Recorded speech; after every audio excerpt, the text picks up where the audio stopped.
NBC Sports puts all the pieces together, blending a tradition rich in memories with innovation and the latest in television technology.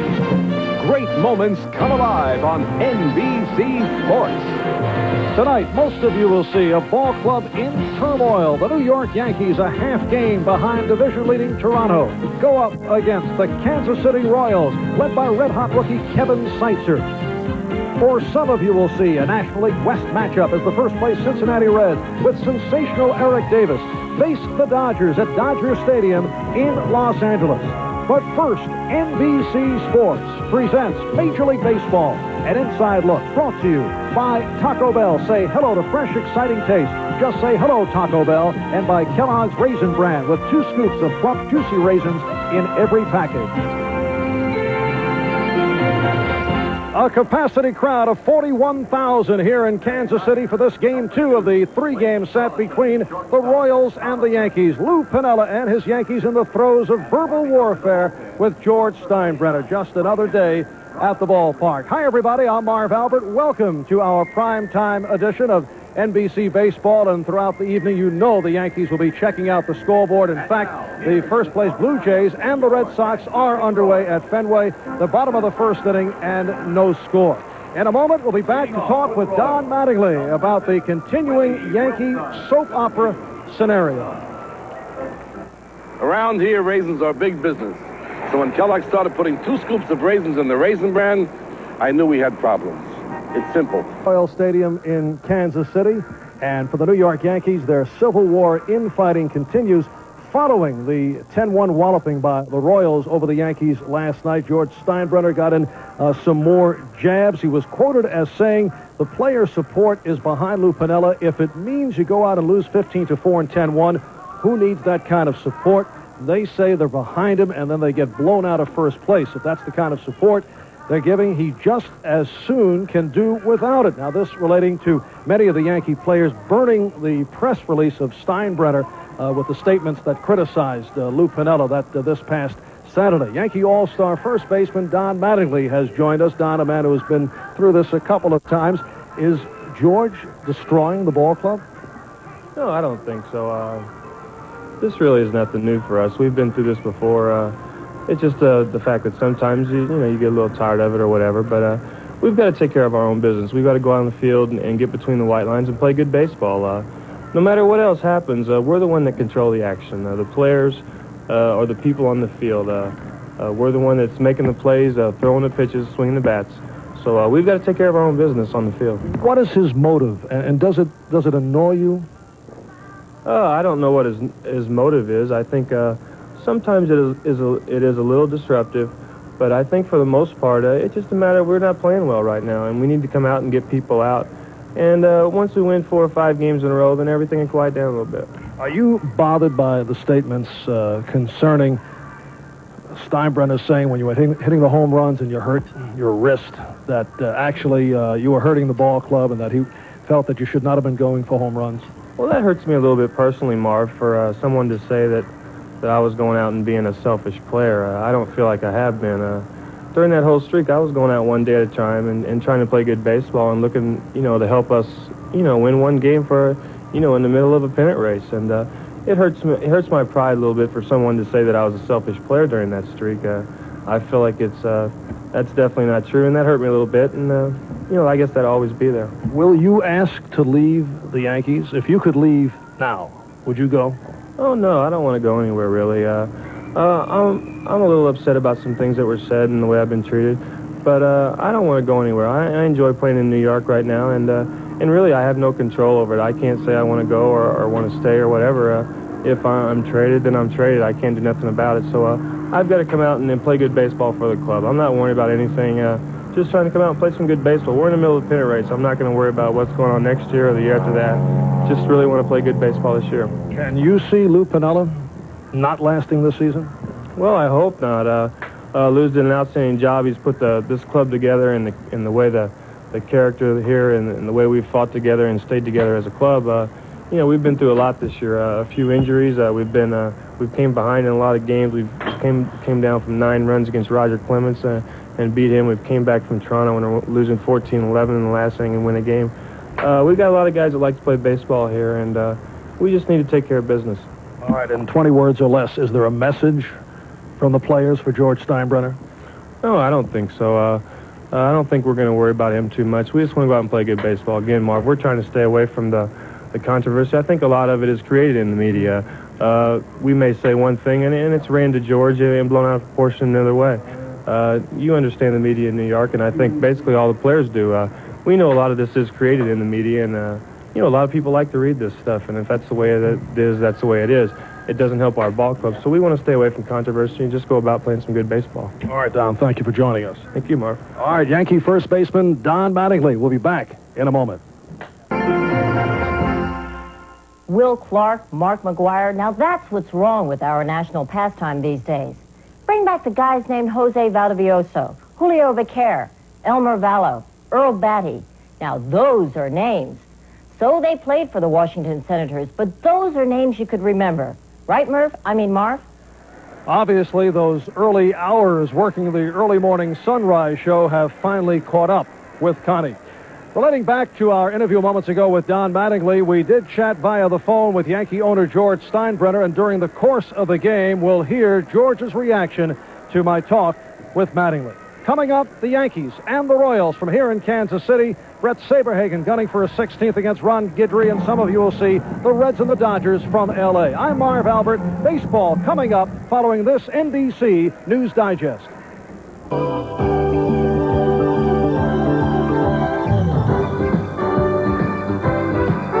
The National Broadcasting Company, now in its 7th decade of bringing you baseball's memories.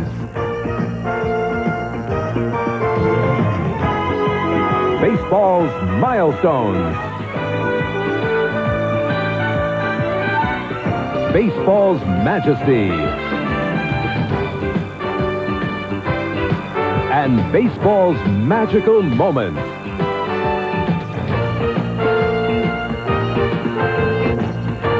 NBC Sports proudly presents the Major League Baseball Game of the Week.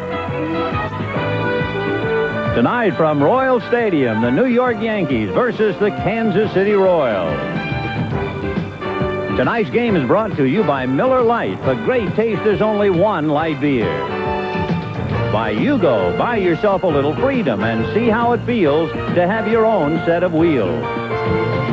By American Airlines, something special in the air. And by Kemper and the independent insurance agents who represent us. Once you compare Kemper, you'll ride with us. Hi, everybody. I'm Vin Scully, along with Joe Garagiola. Welcome to Kansas City.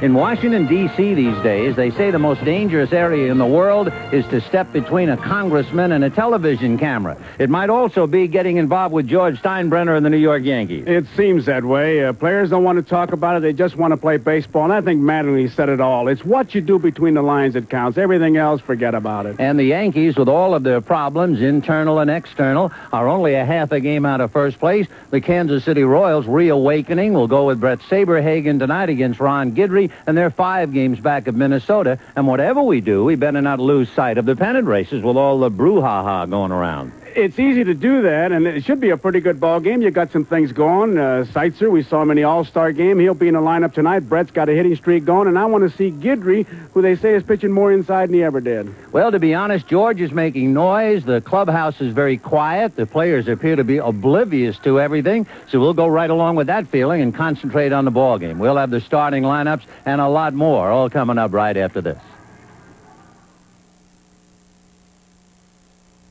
One of the truly beautiful stadiums in all of baseball, Royal Stadium in Kansas City, on a magnificent summer's night. The Yankees come in here to face Brett Saberhagen, Claudell Washington leading off, followed by the DH Gary Ward. At first base, Don Mattingly. In right field, Dave Winfield. At third base, Mike Pagliarulo. In left field, Dan Pasqua. Behind the plate, Rick Cerrone. At second base, Bobby Meacham. And at shortstop, it'll be Wayne Tolleson. Here's the defense for the Yankees. It's Pasqua in left field, Washington in center field, Winfield in right field, Pagliarulo, Tolleson, a solid shortstop. Nothing spectacular, but he gets that routine ground ball and solidified that infield. Meacham is at second base, Mattingly is at first base, and Cerrone behind the plate, and Ron Guidry on the mound. Brett Saberhagen on the mound for Kansas City. And Saberhagen, with a record of 15-7, has fallen upon lean times. He began the year 6-0, then went 12-1, followed by 15-3, but he's 0-4 since the All-Star game. He did have a two-hitter against the Yankees back on the 10th of April. But you're looking at a troubled father who is somewhat relieved. His young son, 2 years old, spilled some hot beans in an accident back in California. Brett and his wife flew from Kansas City yesterday, spent time to make sure the son was all right, flew back to Kansas City, got here about 1 o'clock this morning, figured that it would be better to do that rather than make the flight today and then pitch. And Claudell Washington to start it off. Ground ball up the middle, backhanded by Frank White, who makes the play.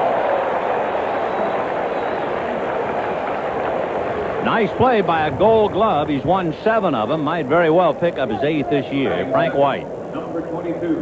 He only saw one pitch from Saberhagen, but that's where he likes to throw that fastball. When he keeps the ball down, and that's every pitch that he's gotten in the order of what way he likes him. It's fastball, change, and curve. He keeps that ball down. He's tough. With the lean times you were talking about, Ben, he himself says, I was getting the ball up and got hurt with the change of pace.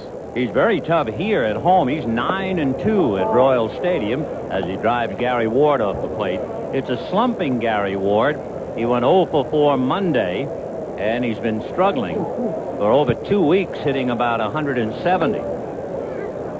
2 balls and no strikes to Gary. On deck, Don Mattingly. 1 out.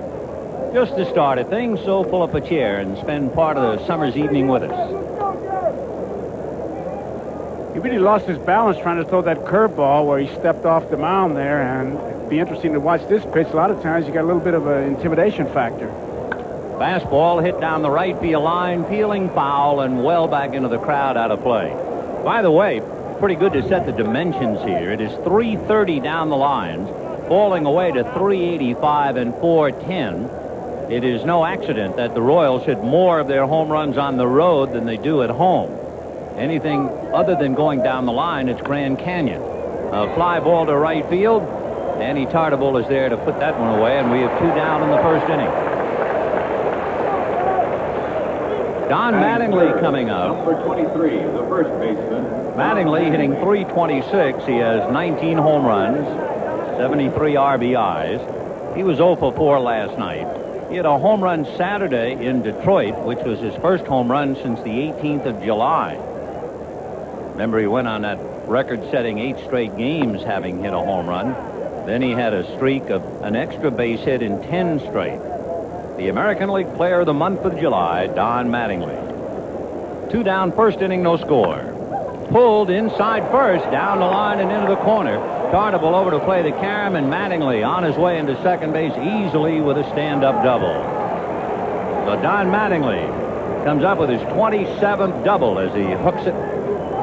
Batting 4, number 31, the right fielder. George Brett playing off the line. He can't even come close to it. Mattingly, who as always came out mighty early, hit off the tee. Lou Piniella was working with him. He took some extra batting practice and just work. First time up, it paid off. So with Mattingly at second base and 2 out in the first inning, the batter is Dave Winfield. Winfield is another Yankee who's been slugging, but the Yankees have been struggling on the road. They've lost 10 of their last 13 road games. One reason, in those 10 losses, the team has averaged only 2 runs a game, and the pitchers have been clobbered. In fact, in their last 5 losses, the Yankee pitchers have allowed 60 runs.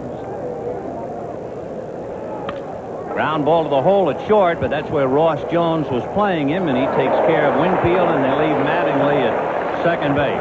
At the end of half an inning, Yankees nothing, Royals coming up. Here's the way the Royals stack up against Ron Guidry. It'll be Willie Wilson starting off in center field, Lonnie Smith in left, Kevin Sicer at third, and the first baseman, George Brett. In right field, Danny Tartable. At second base, Frank White. The DH, Steve Balboni. Ross Jones at short. Larry Owen behind the plate. And Ron Guidry with a record of 3-5. No record against the Royals. 15-5 lifetime. Interestingly enough, when you look at his numbers, he has yet to win at Yankee Stadium. He is 0-3 at home and 3-2 on the road. His fastball is still in the 90s. They were talking about it before the game, and when I asked him about pitching inside, he said, well, you got to keep the hitters honest, and he's made a transition from just a thrower to a pitcher. Willie Wilson has not done very much in his career against Guidry, hitting less than 200. He does have 2 home runs, and as you might expect from Willie, they're inside the park. Wilson batting .280. Late on a fastball. That was already by him. Yes, it was, and it was in the inside part of the plate. Guidry has 4 pitches: fastball, curveball, change, and slider. He said it takes him about 2 innings to realize what his best pitch will be, and he'll put him in order. Well, that fastball had a little smoke to it, and he misses inside. He's high in strikeouts this year to show that the Gator can still bring it. He had 14 strikeouts against the Chicago White Sox. And it was his fastball. Not bad. 1-2. Fouled off. Of course, when you talk about Guidry, his name is synonymous with strikeouts, certainly in the Yankee record book. Only Whitey Ford has struck out more, about 200 and some odd. He is really on the list. 2,300 innings, 166 wins, 26 shutouts, so he's tied with Spud Chandler. In fact, the next one he gets, he'll equal Allie Reynolds. Slow curveball. Strike 3 called, and that punches out Willie Wilson. And he really called that pitch. Guidry did. He shook Cerrone off and went with the slow curveball, and you can see that he just froze him. I think he delivered Wilson quite a message when he threw that fastball by him, and Willie was probably sitting on the fastball trying to get ready for it and locked in, huh? Well, then he's got 4 pitches, and Wilson saw 3 of them. And here's Lonnie Smith. Ball 1. Lonnie hitting .271. He has 2 home runs and 4 RBIs, and has not done well at all against left-hand pitching. He's hitting a little more than 160 against left-handers. Big change, and that drops low. 2 balls and no strikes to count to Lonnie. He's hit in 10 of his last 12, and lifetime, he has pretty good numbers. He's hitting .500 against Guidry, 5 for 10. And he promptly pulls it into the left field corner, base hit. So evidently he has Guidry's numbers to a degree anyway. So a 1-out double into the left field corner by Lonnie Smith. And now Seitzer and Brett coming up.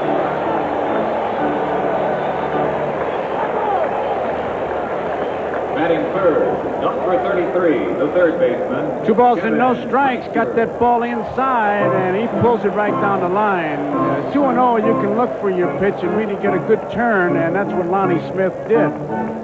Seitzer, who we saw in the All-Star game, Ben, I went to George Brett, and I said, George, what really impresses you as a good hitter about this kid? And he didn't hesitate. He said his discipline and his patience. That's a pretty good combination, isn't it? I should say. He doesn't chase many bad balls. Back on the 2nd of August, Kevin went 6 for 6 against the Boston Red Sox. In fact, he had 12 hits in 3 games to tie a George Brett record. So Seitzer having a solid first year. A strike, 0-1. It was in the 7th inning of the 2nd game when history was made here. Kevin Seitzer took over at third base, and George Brett went across the diamond to first. There's George on deck. Only been 3 men to play third base: Foy, Shaw, and Brett, and now, of course, Kevin Seitzer. 1 ball and 1 strike. Seitzer, when he played third base just a couple of years ago, he played for the Charleston Royals in 1984.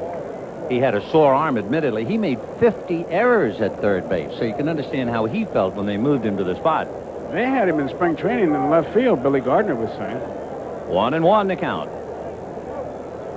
Fastball fouled away down the right field line, out of play, and the count 1-2. But isn't it funny when you can swing a bat, how they find a spot for you? You can shake a tree and a glove will fall out, but those bats are hard to come by. You look at his minor league averages, 319, 348, 314, 345. To find a place to play. Oh, yeah.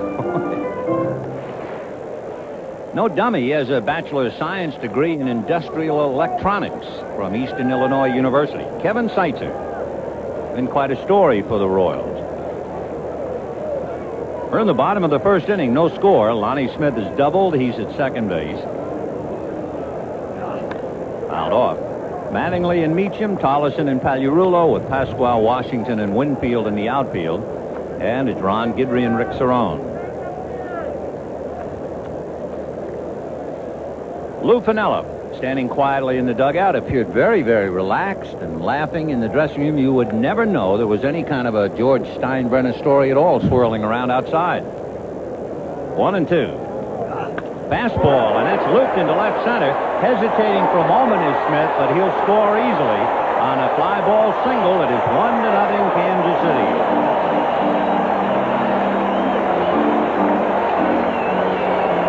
Well, you hear so much about how much the guy behind you helps you when you're hitting.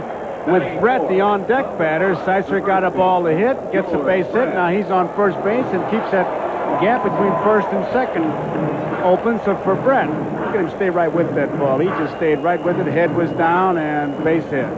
So a base hit and a run batted in. 1-0 Royals, and that is one of the litany of problems of the New York Yankees on this road trip. They're 2-6 on the trip, and they're always having to try to come from behind, and they haven't been successful. They're really being mauled in the first 3 innings of every game on this trip. And you know, Kansas City, everybody said, wow, they've been shut out 14 times. They can't score any runs. But Kansas City has given the Yankees a very bad time and beaten them here by scores of 13-1, 8-2, and 10-1. And that's promptly banged into left center. Base hit. Over to cut the ball off is Washington, but on his way to third is Seitzer. And Brett has hit in 15 straight. Before the game, Brett was talking about Guidry. He said he hadn't faced him in 2 years. But I'll tell you, if you can hit, you can get out of a sick bed with a ball pointing at the line drive. And it looked like he got the ball up where he could really see it, see where it is. It should be up in the zone, and he just went away with it. He strides right into it and goes with the pitch. He didn't try to pull that. If he does, it's a ground ball to the second baseman. So Brett reason to smile. And with runners at first and third, 1 out, a run in, the Royals leading 1-0. The Royals have won 2 in a row. The Yankees have lost 2 in a row.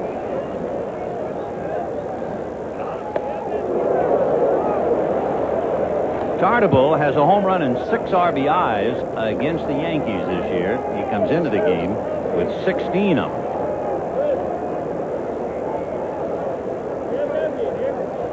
One out. Fastball, and he popped it up on the left side. It'll be Wayne Tollison, the shortstop, calling as the runners hold. So Tartabull, the second out on a pop fly to short, and that'll bring up Frank White. Batting 6. Number 20, the second baseman, Frank White.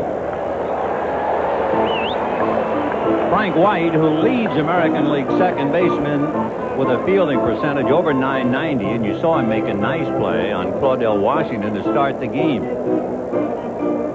He's hitting .300 against Guidry. He has 3 home runs in his career against Guidry, and he has a little 4-game hitting streak.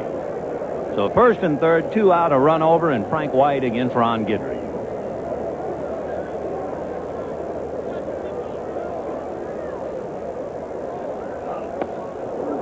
Oh, and 1 to count.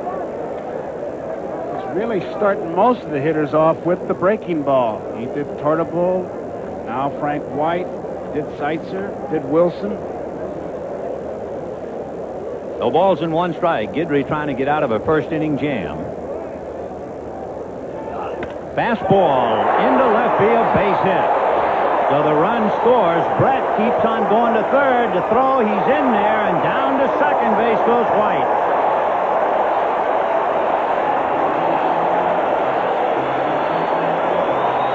You have to give Brett a lot of credit on that with 2 men out. He challenged Pasqua in left field, and he beats the throw, and White is able to pick up a big base going into second base. Not even close. So 2 streaks are alive. Brett is hit in 15 straight. White now is hit in 5 straight. And Steve Balboni, who is hit in 8 out of 9, coming out. The Royals leading the Yankees 2-0 in the first inning.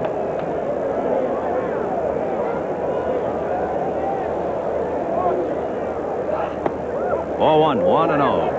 Balboni strikes out a lot, true, but I tell you, in this spot, he'd have to hit my pitch if I'm Guidry. No way I'd give him any kind of a ball he could put the bat on with Jones coming up next. Right, Ross Jones waiting on deck.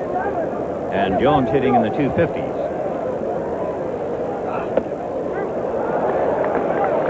Two balls and no strikes to Steve Balboni.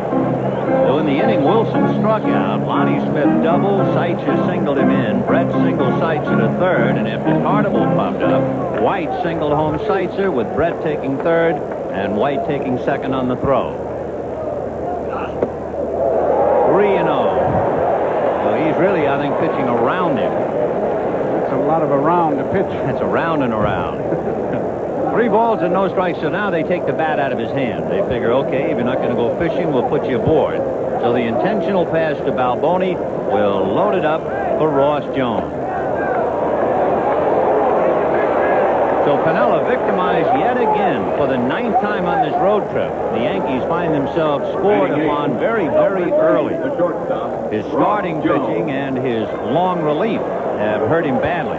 Billy Gardner knows that the Royals have scored 2 runs in 42 games this year and won only 5 of them. So he needs more than 2. 2-0 Royals, first inning, bases loaded, and Ross Jones way out in front of the curveball. One of the problems that the Royals have had, if you look at the 8th place hitter in the lineup, whoever it is, and they've used a lot of them, if you take the total 8th place hitter in the lineup, he's hit 198. That's not getting it. 0-1 to Ross. He's out in front of that. Usually when a guy has a stat or a position, the 8th place position has a stat like 198, followed the guy will say some key hits and he's a great defensive player. That's like saying she has a wonderful personality. That's right. Or get your date with her sister. 0-2 the count to Ross Jones. And a ground ball up the middle, base hit. In comes George Brett. In comes Frank White. Balboni stops at second. 4-0 Royals. And that is really bad pitching because he's got him crippled, 2 strikes and no balls. He's got the 8th place hitter up there. There's no reason to give him a ball he can put the bat on. So 5 hits, good for 4 runs in the first inning. And the Yankee starters have been really dismal on this road trip. If you throw out Tommy John's shutout, the Yankee starters have been awful. Their earned run average in the last 30-some-odd innings on this road trip, way over 9. And here now is Larry Owen, the catcher, ball 1. No one throwing in the Yankee pen. It's up to Guidry to get out of it. But, boy, that's something. You give Brett Saberhagen 4 runs to lean on in the first inning. And the big blow is by the 8th place hitter. 1-0. 2-0. And, of course, if Owen gets away, Piniella knows that Willie Wilson, the leadoff man, is on deck. Boy, it's a tough job when your future is in the hands of guys that are out on the field. 2 balls and no strikes. That's on the corner. 2-1. Jones has 3 runs batted in, no home runs. And Larry Owen, hitting 9th, is hitting just 189. He has 8 runs batted in, so they've already been hurt by Jones. 2-1 to Larry. And he hits one foul down the left field line, hooking back into the crowd out of play. Now, when the catcher is hitting under 200, that automatically makes him a good handler of pitchers. A very good receiver. Yeah, smart. Yeah, good handler of pitchers. Now, Saberhagen has to be handled properly to win. Of course, Kansas City's picture was scrambled ever since they made the deal, David Cohn for Ed Hearn, and they lost Hearn. The catching picture has been up in the air ever since. Jamie Quirk, Larry Owen. They call called up McFarland for a little while. Guidry's working hard. He's made 30 pitches so far this inning. So the fake to Balboni. Deuce is wild on Owen. 2 on, 2 out, and 4 in the bank. 4-0 Kansas City. I don't think they've tried to pick off Balboni since the playground. 2-2. Line drive into left field, base hit, and it'll go to the wall. Balboni will score. Jones is being waved in. The relay will not be even thrown. 6-0 Royals.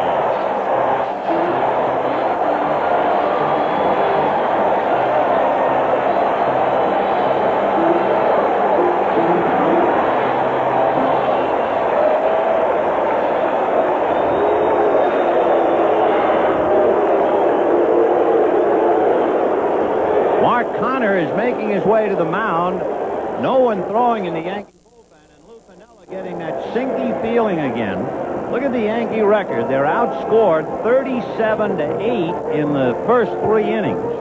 They're outscored 54-9 in the first 4 innings, and here he is down 6-0 in the first inning tonight. So his starting pitching has really killed him, and yet with all of that, minus Ricky Henderson and Willie Randolph, they're a half a game out going into tonight, with the pen just sitting back and taking it. Willie Wilson struck out in the first inning.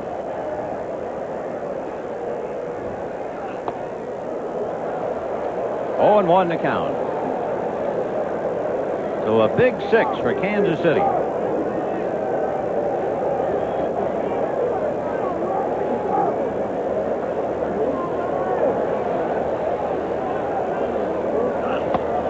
He was late on that fastball. Give you an idea of Ron Guidry's problems, and he works on Willie Wilson. Remember his last time out, he was spun around on his shield against Detroit. He went 2 1/3 innings. It means he has given up 13 runs in his last 3 innings. 0-2. And got him for the second time. What an inning for Willie Wilson. He makes 2 of the 3 outs, strikes out twice, and each time caught looking. It's 6-0 Royals. We're going to the second inning with the Royals leading the Yankees 6-0. Mike Pagliarulo, Dan Pasqua, and Rick Cerone in that order against Brett Saberhagen. And he has been fortunate. He's gotten a windfall tonight. Pagliarulo hits him pretty well in 16 career at-bats against Saberhagen. Mike has 4 home runs. In fact, the first home run he ever hit in the major leagues 3 years ago was against Saberhagen. 0-1 to count. 1-1. That first pitch at least told you the respect the Yankees have for Saberhagen's control. Trailing by 6, they still went up there and chased the first pitch, went after it, trying to get something started. 1 ball, 1 strike. Fastball, 1-2. The Yankees floundering. They've lost 4 out of 5, 6 out of 8, 7 of their last 10, and 10 out of 13 on the road. And they're 2-6 on this road trip. Fastball fouled away. The Yankees thrive more at home than any other team in the major leagues. They have the best record at home. They are 37-17. On the road, however, they are 1 game under 500. Interesting, too, in looking at these 2 teams, what they have done since the All-Star break. Both teams have been down. And the fastball punches out Pagliarulo. Strikeout number 1 for Brett Saberhagen. Since the All-Star break, the Yankees have won 11, but they've lost 13. Kansas City has won only 9 and lost 15. So neither team has made the turn very well.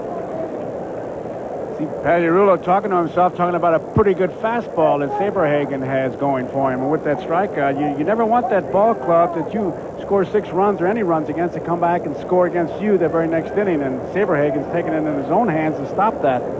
Here's Dan Pasqua, and the fastball missed. 1 ball and no strikes. Rick Cerone on deck.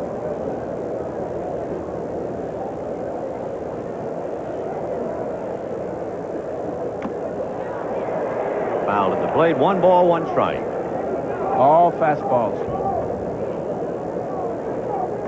Pasqua holding his own on the road. He's hitting about 60 points higher than that on the road trip. One of the few hitters thriving. He's been called up from Columbus the middle of July and hitting only in the 230s.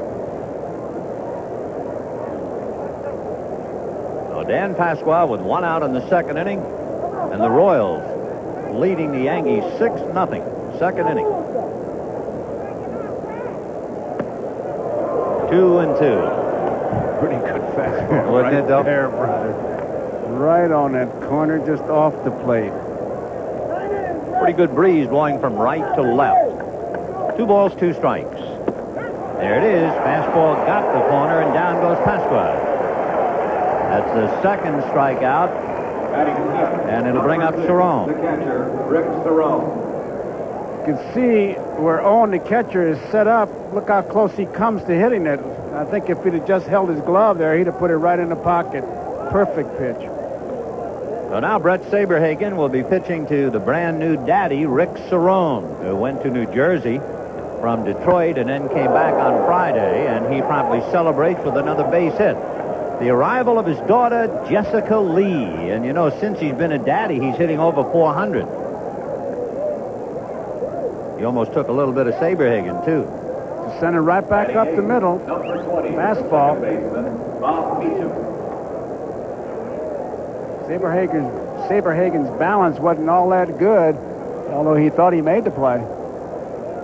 So a 2-out single by Cerrone, and here's Bobby Meacham. Royals 6 runs, 6 hits. Yankees no runs, 2 hits, second inning, and that's in there for a strike. 0-1. Meacham, another commuter to and from Columbus.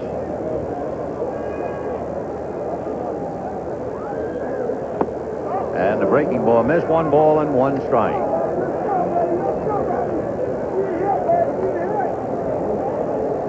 .32 player moves. 2 are from the Columbus Clippers, and the Yankees feel, however, that it has helped considerably.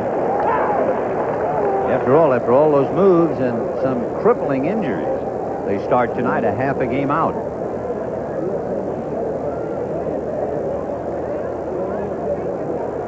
One ball and 2 strikes.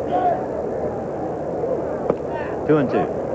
Mentioning to one of the veteran Yankees about the fact only 14 players have not gone to Columbus this year, and ruefully he smiled and said that means 14 can mess up and get away with it.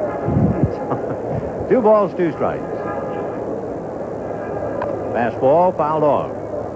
You know, the only thing about all the turmoil is that sometimes players will play to look good for the boss rather than try to win. You know, they become hope players. I hope I don't strike out. I at least hope to hit the ball and make a decent out rather than going out there and winning. I realize people have read a lot about George Steinbrenner's remarks, but if you were in the clubhouse tonight, you would be totally unaware that anything had ever been said or written. And the older players that I talked to, and I know you talked to, they actually kind of chuckled about it. We've been through this before. Yeah, exactly. Same old stuff. Let him say what he wants to say. We just stink. 3-2. The runner goes, and there's a high fly ball to left field. Lonnie Smith watching that one go up in the seats. So Bobby Meacham, who hit a home run August 1st against Mark Thurmond of Detroit, and that was his first home run since August of '85, pops one out tonight.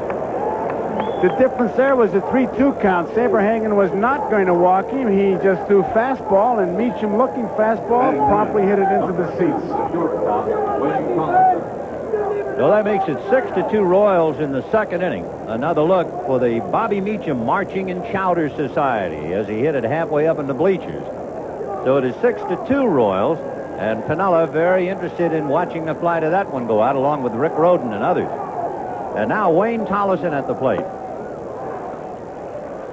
Boy, they're not taking anything. They're going up there trying to get something started. They know he's not going to walk anybody, so they're going to have to hit their way on.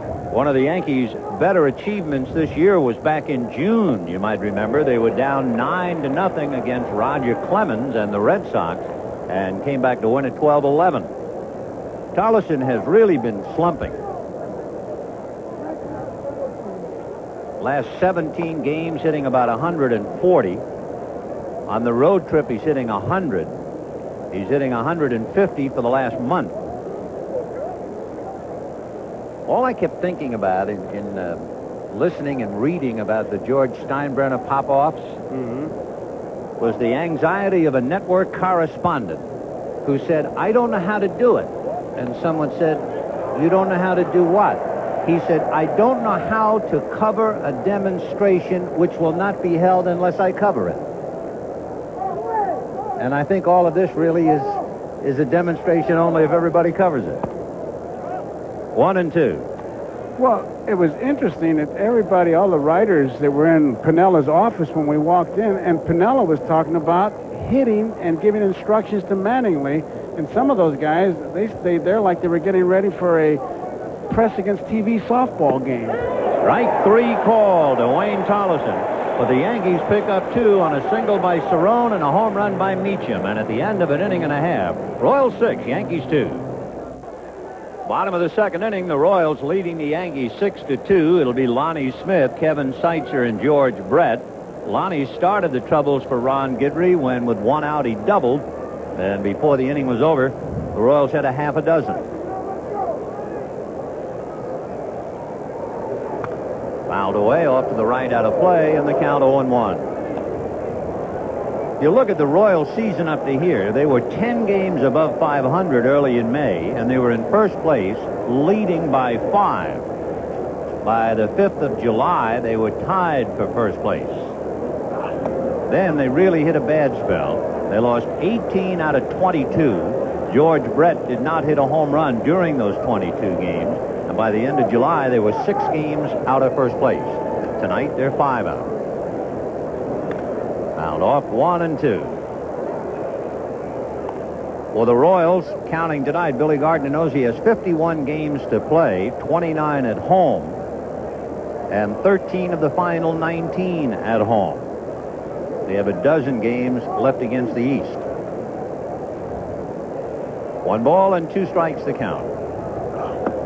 2-2. He was really happy before the game. His young son, Billy Jr., is in Sarasota in the Rookie League, hitting .356. Ouch. I hope he has the kind of a career Daddy had. You know, Billy Gardner played in the World Series, the New York Giants in 1954 and the New York Yankees in 1961. So Billy Gardner knows all about the Big Apple.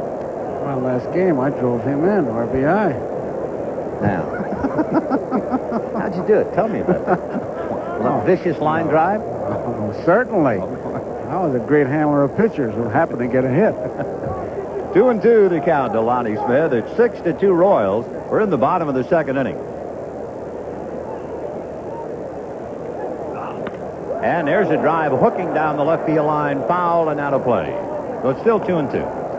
You know what, that shot from behind home plate that you just saw, one of the yardsticks that a catcher uses is where the center fielder plays. Because you talk about defense. See where Claudel is? Now, of course, our angle is a little bit different, but maybe in about the 6th inning, if Guidry's there, you check where he's playing. It'll tip off on the kind of stuff Guidry's got. Fastball foul back, and the count remains 2 balls and 2 strikes. The pitcher comes in and says, I'm getting a little tired, right-hand batter. You'll see him go over a little bit to left center field. It's the center fielder who usually is the key. Guidry has 12 starts and 1 complete game. 3-2 the count. When Guidry finally came back, he made 5 relief appearances before being brought slowly along for a starting role. Joined the rotation after that. Still 3-2.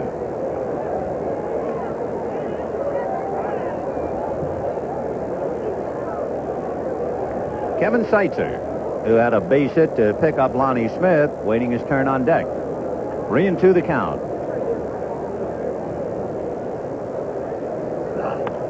Late on the fastball. So Guidry challenging Lonnie Smith.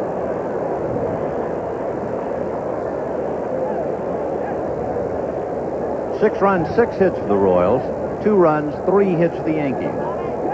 Royals had doubles by Owen and Smith. Yankees a home run by Meacham. Another foul ball. Still 3-2. tell you, with every foul ball, that momentum will swing to the side of Lonnie Smith. The pressure goes on the pitcher, not the batter. 11 pitches to Smith alone. We've talked a great deal about George Steinbrenner, and we have one other footnote on him, another foul ball. Before the game, on the pregame show, Marv Albert interviewed Don Mattingly. And among other things, talked about whether George was trying to destroy the ball club, and Mattingly said absolutely not, and went on the usual stuff. And finally about leaving New York, and Don said no, he was happy there. Fly ball into shallow left center, and it'll be caught by Claudell Washington. Anyway, after the pregame show, Marv talked to George Steinbrenner by telephone, and we thought you'd be interested in that conversation. Don Mattingly is one of the greatest players in the game today. Maybe one of the greatest players of all time. And I was hurt when I heard that a Cleveland writer picked it up. But there, you got to weigh that right there, see.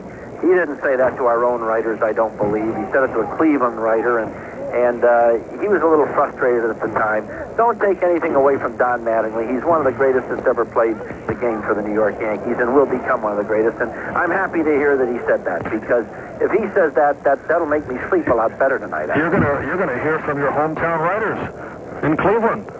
Yeah? They're gonna be all over you. Hometown writers in Cleveland? Well, they did a job on us, but we got them coming into New York this weekend, and we're going to do a little paying back. Okay, there's the conversation from George Steinbrenner talking about Don Mattingly. 1 out in the second inning, 6-2 Royals. Kevin Seitzer 1 for 1 at the plate. Ball 2, 2-1. The only thing I don't understand, really and truly, about this entire story was why Piniella wasn't there for the phone call. Well, okay, I'm going to give you mine. Fouled away. In other words, the boss says to you, I want you to be here at 2 o'clock. How come he wasn't there? I could understand that. What I can't understand is why he didn't call somebody and say, here's why I wasn't there. Mm-hmm. Maybe something should have happened. Or say, I'm leaving, but here's why I can be reached at this number, right? 2 balls, 2 strikes. And there's a fly ball to left field. Dan Pasqua's there to put it away. 2 down. I mean, let's face it. The boss says jump. You say how high? Which corner? The first baseman, George. Overloo for his own reasons, and I guess that was really the beginning of it. And perhaps this will be the end of it. I don't know. I wonder if we've got it all, though, Ben. There were things said there that really were family things. I don't know. You know, more of it, too, I think, seems to have been carefully constructed by George Steinbrenner. Here's George Brett, ball 1. I really feel that George has decided he will make the Yankees make a great effort to hate him and use that as a vehicle to drive them. That's like hitting the guy with the ball-peen hammer to get his attention. I mean, only it still know hurts. One ball player in my life who was a better player, angry, rather than normal, and that was Jackie Robinson. I never saw anyone else. Yeah, but who was he angry at? Oh yeah, other players. He wasn't angry at his own people. No.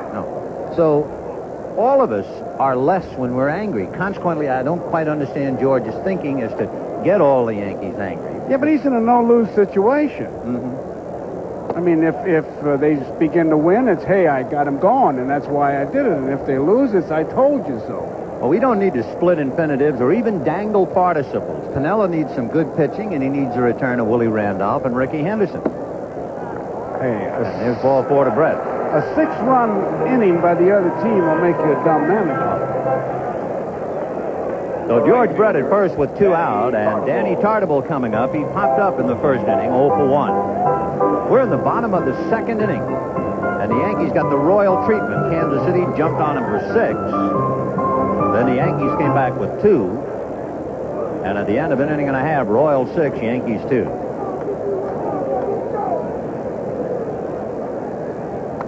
Fouled away, 0-1. Last year, in studying all of the American League hitters, kind of interesting note on Tartabull, his ability to score runners from first base.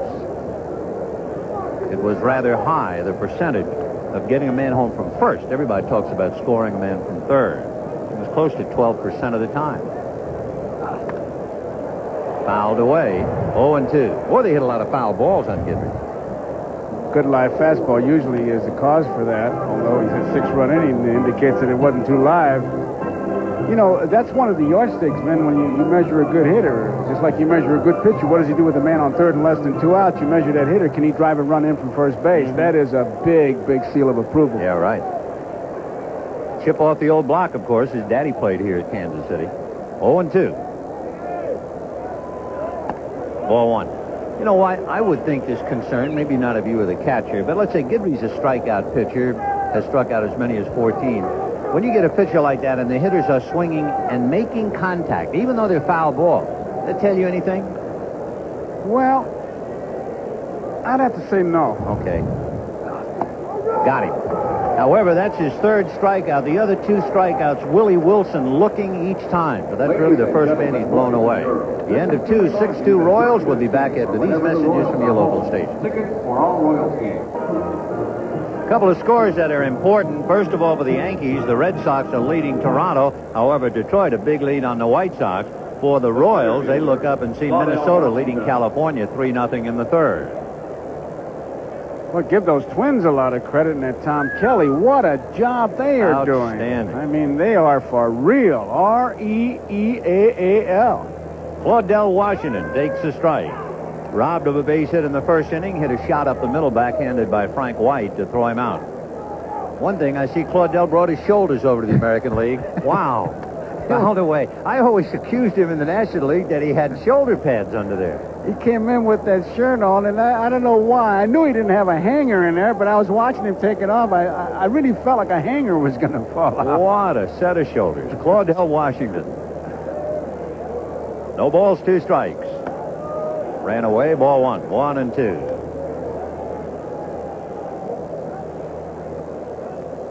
Washington, last time he appeared in a game was on the 7th. And he went 0 for 4 and 0 for 5 on the 6th, so he was struggling. Fouled it back. And in his last 10 games, he's not swinging the bat well at all, hitting about 150. So Claudell Washington, in all honesty, a stopgap until Ricky Henderson gets ready. We thought maybe Henderson would be ready tonight, but evidently not. 2-2. Say, that's 2 pretty big cogs to be out of your lineup. Of course, the burden goes on pitching, but you score a lot of runs, and that'll ease that pressure. Sure. You know what Henderson hits against Saberhagen? Over 400. Ground ball to Frank White. So what the Yankees have to do is batten down the hatches and hold on until they get their men healthy. Saberhagen taking care of Washington. That'll bring up Gary Ward, who flied to right field in the first inning, 0 for 1. The Royals have won 2 in a row, 6 of their last 9. They've also won 3 straight at home and 5 of their last 6.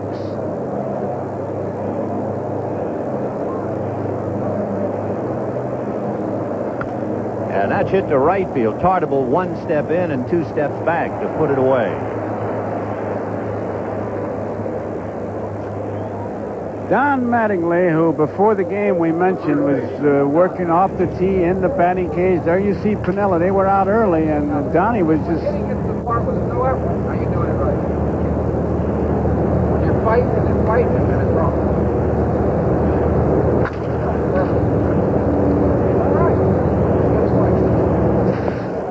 Well, back to live for the moment. Ball 1, 1-0. Of course, the great ones are not great by accident. No. He was telling them, don't fight it. Donnie says he's got to trust his hands. Let that ball come to him rather than go out and get it. Don't fight it. 2 balls and no strikes to Don Mattingly. Lou Piniella, who's been out here since very early in the afternoon with Mattingly and others taking extra hitting practice. Clyde King, I believe, said that he is going to look at Steve Trout, who's having his troubles. Trout's going to throw on the sidelines tomorrow, so they see if they can't get him straightened away. They got a whole entourage here. Joe Altobelli's here. He's the minor league coordinator. Billy Martin is here. Everybody, Oliver North is doing, huh? Martin here tonight, yeah, Billy's here. I talked to him. He was fishing today. He was talking about a big fish that he caught. And quoted in the paper as saying that he's not in line for the job. And there's a stroke job into left center as Mattingly just lays the bat on the ball, and down by 4. He's going to try for 2, and he's in there. That was vintage Mattingly. He just waited for the ball and went with it. He didn't try to fight it and try to pull it. And with 2 outs, he's got to get himself into scoring position, which he did. Now watch him just stroke that ball. He went with it. When he goes to the opposite field, he'll hit the line drive, and he does it on his own. You see, he has no hesitation there. 2 outs, that's a good play. So Don Mattingly double to right and double to left. I think he had a game earlier this year where he had 3 doubles in a game against Kansas City, so he comes right back with 2 tonight. That gives him 28 for the year. And Dave Winfield, who has been swinging such a quiet bat, now has the challenge of trying to pick him up and get the Yankees back in the game. The Royals scored 6 times in the first inning. The Yankees got 2 in the second on a 2-run home run by Bobby Meacham. And now here's Winfield with a chance to get him a little closer. Fastball fouled away.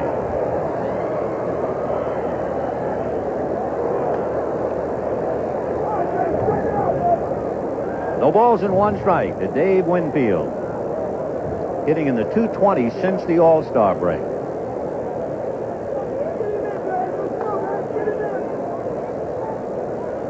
Dave is now 17th on the New York Yankee RBI list, so every time he picks somebody up, he moves along a notch. Right in front of him, Bobby Mercer. Slow curve, lined into left, base hit. Mattingly will be waved in. Lonnie Smith's throw is offline, and the run is in. And that makes it 6-3 Kansas City. And an animated Piniella now as Mattingly comes in. See how big that play was, taking the extra base. Had he been satisfied to play station to station, he doesn't score. And that's what gets Saberhagen in trouble, that big high curveball.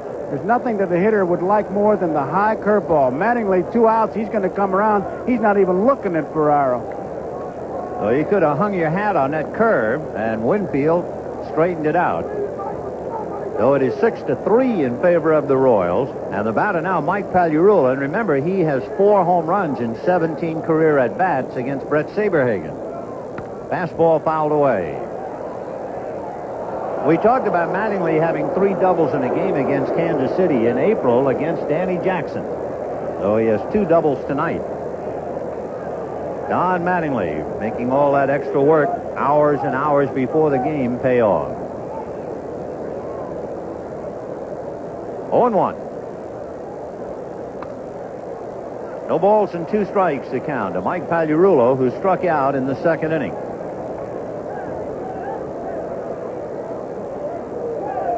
He got Pags with a fastball the last time up, just blew it right by him.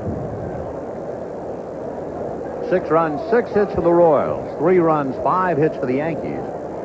Could have a wild one tonight. 0-2. Just outside and high. 1 ball and 2 strikes. Tim Sheeta behind the plate. Dave Phillips, Steve Palermo, and Dan Morrison working the line.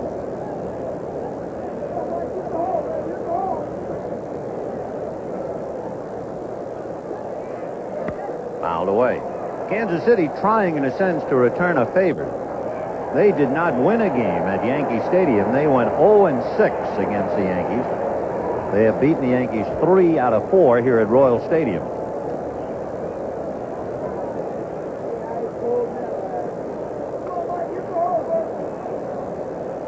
Brett Saberhagen 15-7, but 0-4 since the All-Star game. Fouled away.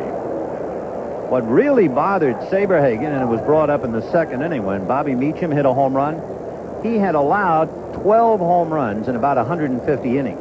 And then after the All-Star game, he allowed 7 home runs in 24 innings, and now it's 8 home runs in 26 innings. That's shocking for a pitcher of his stature. And they talk about when he gets that ball up, when he was pitching well, he was keeping everything down, throwing strikes. 1-2. Breaking ball, and he bounced it.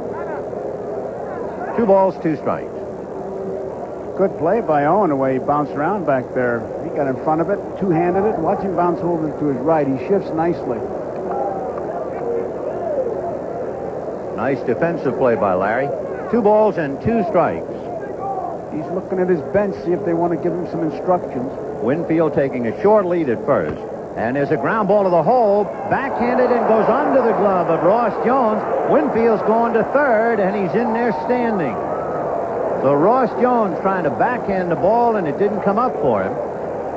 And the Yankees have runners at first and third. And Dan Pasqua coming up. I doubt very seriously, even if he comes up with that ball, that he's got to play, because Winfield breaking would have had that play beaten at second base. There's no way that Jones is going to get Pagnarulo at first base. And it is a base hit, so you have 6 runs, 6 hits for the Royals, 3 runs, 6 hits for the Yankees. But now suddenly, Dan Pasqua represents the tying run at the plate.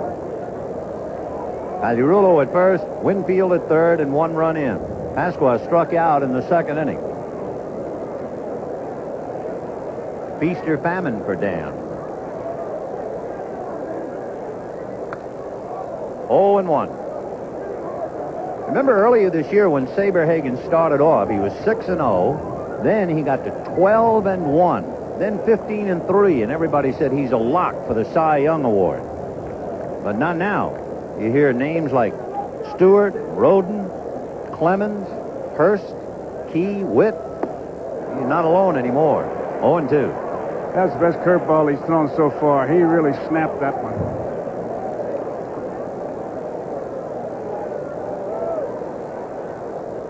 Six-3 Royals in the third inning. 2 out, a run over. Fastball just missed. Boy, that's a tough pitch to take with 2 strikes. Well, that's the kind that you take because you're fooled on the pitch, and then you try to act cool like I knew it was outside. It was out by at least a 1/16 of an inch. Give it that old Jackie Gleason course. 1-2. Reginald. Fouled off. In the inning with 2 down, Mattingly doubled to left, and it was a leg double. The gamble paid off. Winfield singled him home. Pagnarulo singled under Ross Jones' glove. Winfield took third. So it is 6-3 Royals, 2 out on the third. Pagnarulo at first, Winfield down the line from third. Fouled away. Just sitting here wondering about that curveball. It was the best one he threw. Got a strike on him, and he's since just thrown nothing but fastballs trying to hit that outside corner.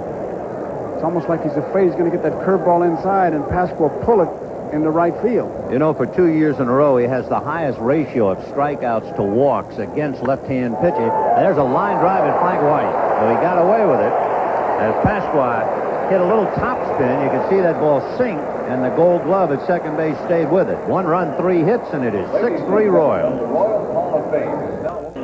Vin said he got away with the pitch, and he certainly did. Now watch Owen give the sign. See him pat the inside. Now watch how he gets inside, and Saberhagen misses right down the middle.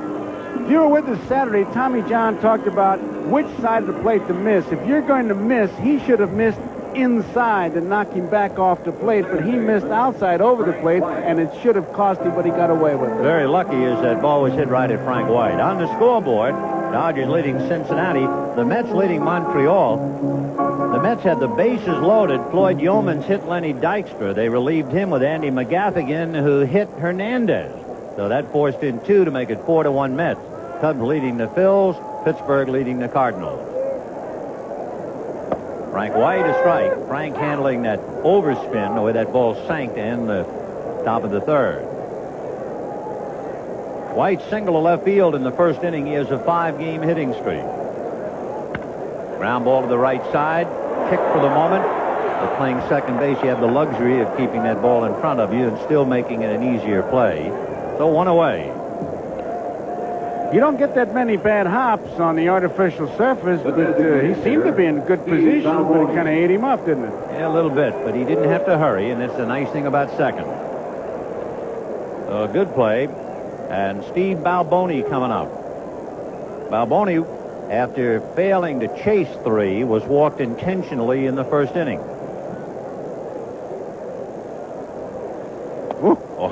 Off speed, slow freight. Ball 1. 1-0. So you see old Big Steve in that locker room. He's got bald head like mine. He's something.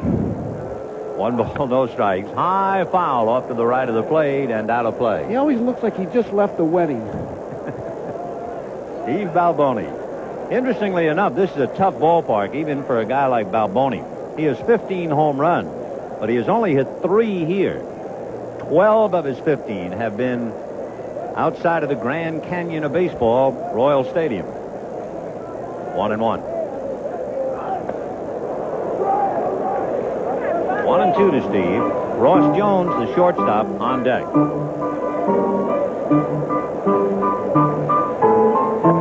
Kansas City will finish the year at home. They play 3 with Seattle and 3 with Minnesota. Very end of the year. 2-2 the count.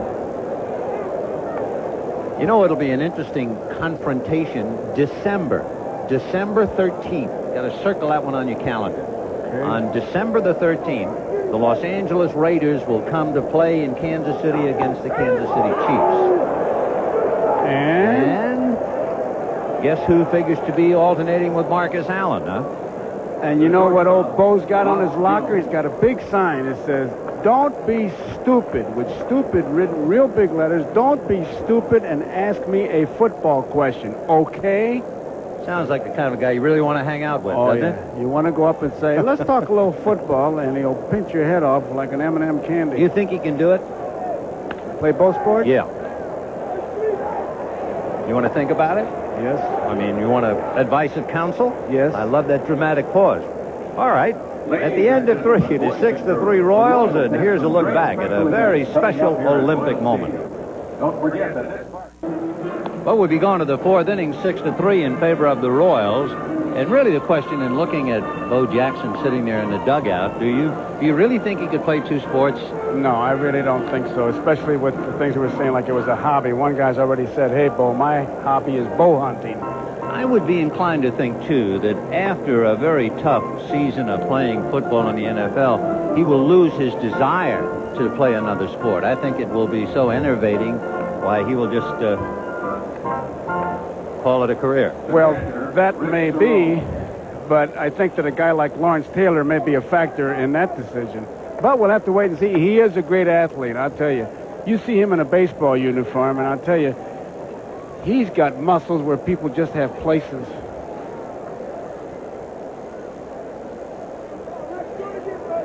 To the 4th inning, 6-3 in favor of the Royals. Rick Cerrone, a slow ground ball to short. Ross Jones has plenty of time to get him. 1 away. So that'll bring up Bobby Meacham, who hit the 2-run home run in the 2nd inning, which had to be a little bit of a shock to Saberhagen. Meacham has 2 home runs and 7 runs batted in this year. Once again, we'd like to remind our viewers we'll be selecting the NBC Miller Lite Player of the Game at the conclusion of the ball game.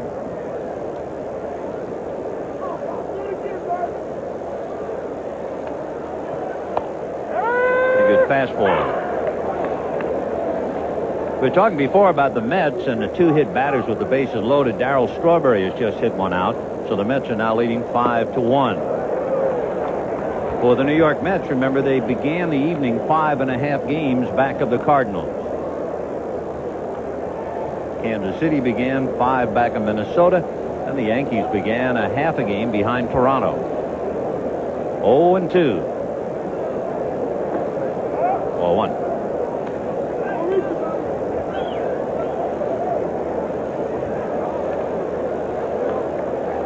Red Saberhagen, 15-7.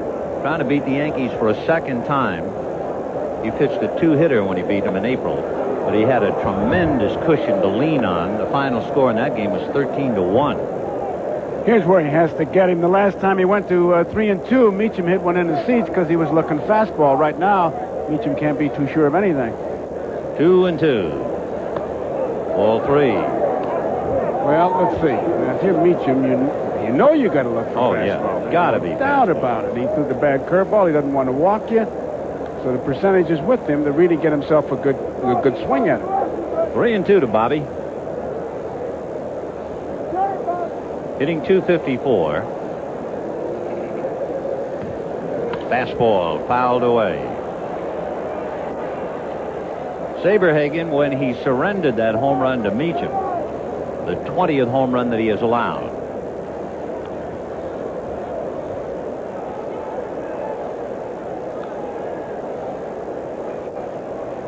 Six to 3 in favor of the Royals. We're in the top of the 4th inning. Fastball again. He's got to throw fastball. You know, you can say all you want and all the computers and all the statistics, but very simply, you got to stay ahead of those hitters. 3-2, with a fellow like Meacham, he now becomes about a 300-plus hitter. sure. On deck, Wayne Tollison. And there's a fly ball to straightaway center, now drifting a little, and Wilson is there to handle it. Remember, that breeze blowing from right to left will influence a few balls. 2 down in the 4, then Wayne Tollison coming out. And if the pattern holds, Vin, the Yankees have made all their hits after 2 outs.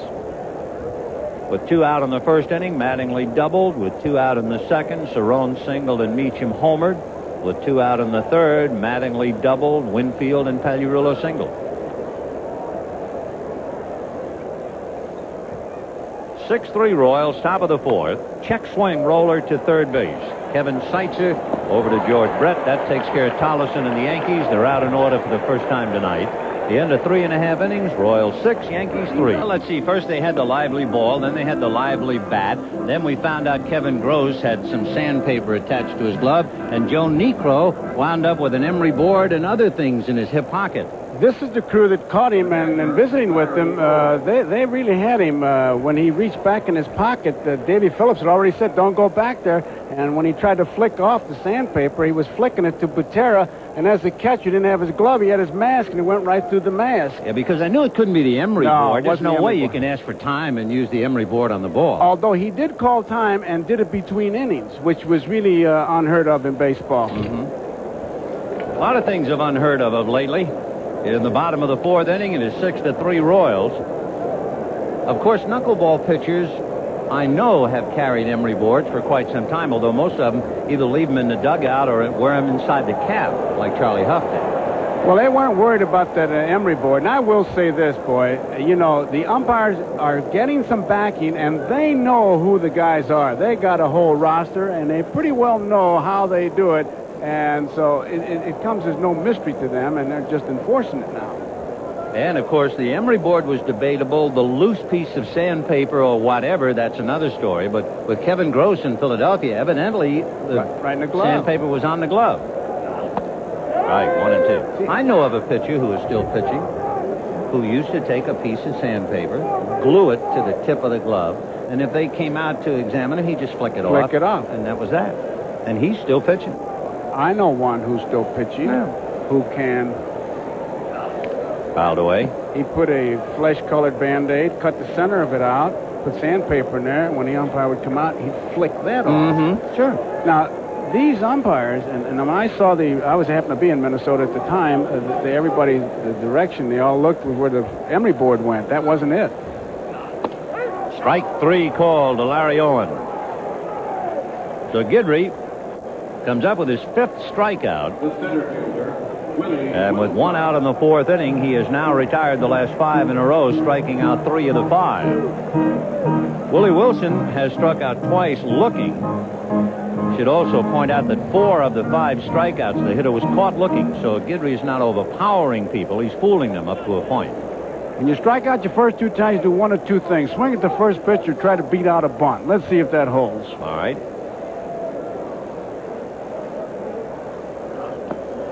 Bad swing on a pitch in the dirt. Strike 1. You think he was anxious? You want to lay a little angry on it, Will.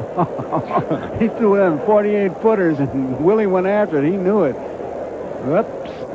Anybody see that? 0-1 to count to Will. 1 ball, 1 strike. How many times? What's the most times you struck out in a game? 4. Well, that must be a long day. When you only get to bat 4. Yeah, right. 1 ball, 1 strike. Who was the pitcher? Somebody threw really hard or just fooled you? Let me think. Oh, I thought you'd have that name tattooed on your shirt or something. No. 2-1 to Willie. My shirt. I'd light candles and blow them out in his honor. High twisting fly ball down the right field line, curling foul, a trio of Yankees in pursuit, but it's in the seats out of play. I had the first 3 strikeouts. It was Bubba Church. You remember Bubba Church with the good overhand curveball? And I want to say Frank Smith, but I'm not sure.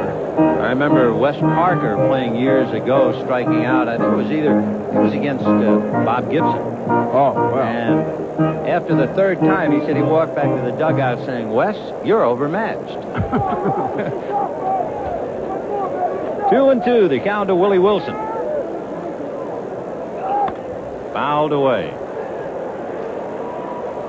That's like breaking the slump right there. That foul ball.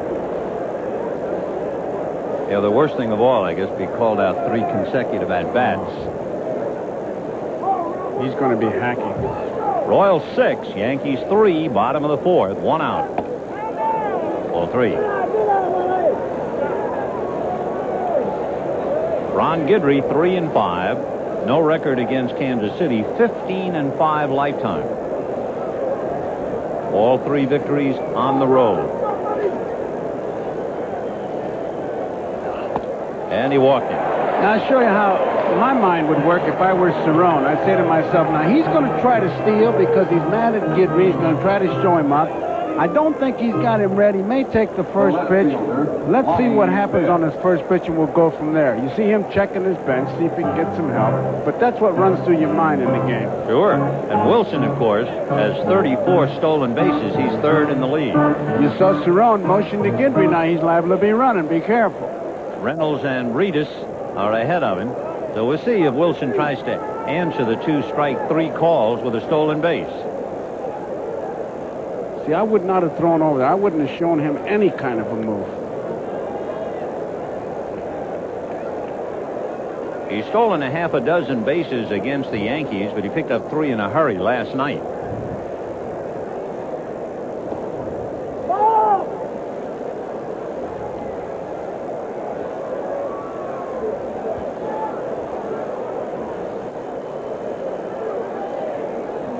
Royals 6, Yankees 3, bottom of the 4th. 1 ball and no strikes to count to Lonnie Smith, who doubled and flied to center. And then Kevin Seitzer in the 3 slot. Well, they got Cerrone in the box if Wilson wants to go. And he's one of those guys that got a green light. I would think he'd be going.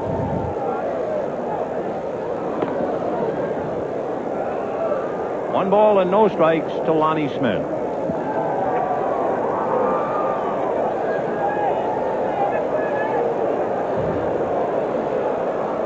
He's really keeping an eye on him.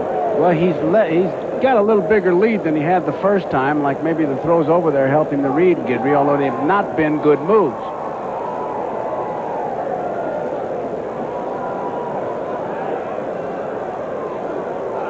Fastball lined at 3rd. Pagliarulo back to 1st, not in time.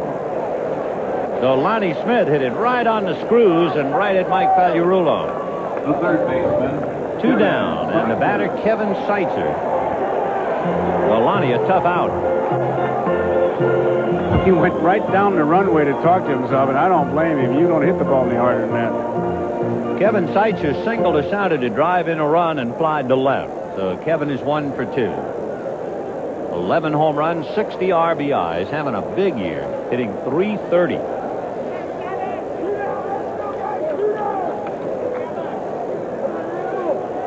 Seitzer was hitting over .360 against the Yankees. Hits a high fly ball down the right field line, turning foul, and this one will go in the seats out of play.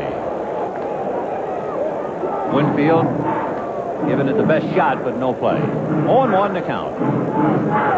If you joined us late, the Royals posted 6 in the 1st inning. With 1 out, Smith doubled. Seitzer singled him home. Brett singled Seitzer to 3rd with 2 out. White singled Seitzer home. Balboni walked. Jones singled home Brett and White. And then Owen doubled to score Balboni and Jones. The Yankees came back with a 2-run home run by Bobby Meacham. And Mattingly doubled, and Winfield singled him in the 3rd inning, and you're up to date.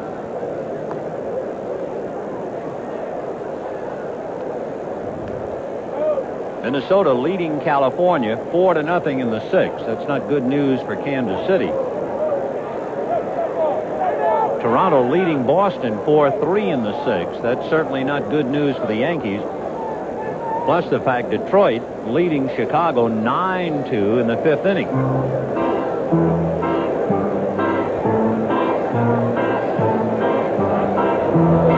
0-1 to count to Kevin Seitzer. With 2 down, Willie Wilson held on by Mattingly at 1st. Guidry trying to get out of the jam. He's made 83 pitches, and we're in the 4th inning. He can't be around very long doing that. 2 out.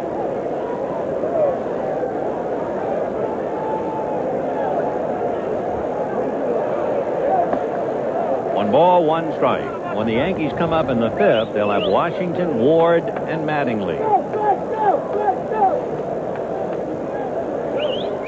1-1 to Kevin Seitzer.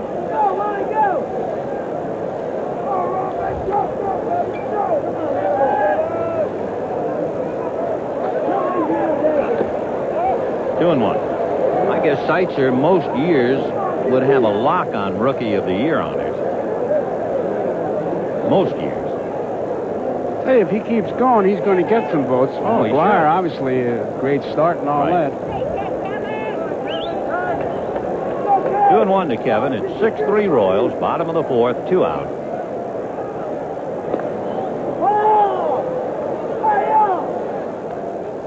What do you want?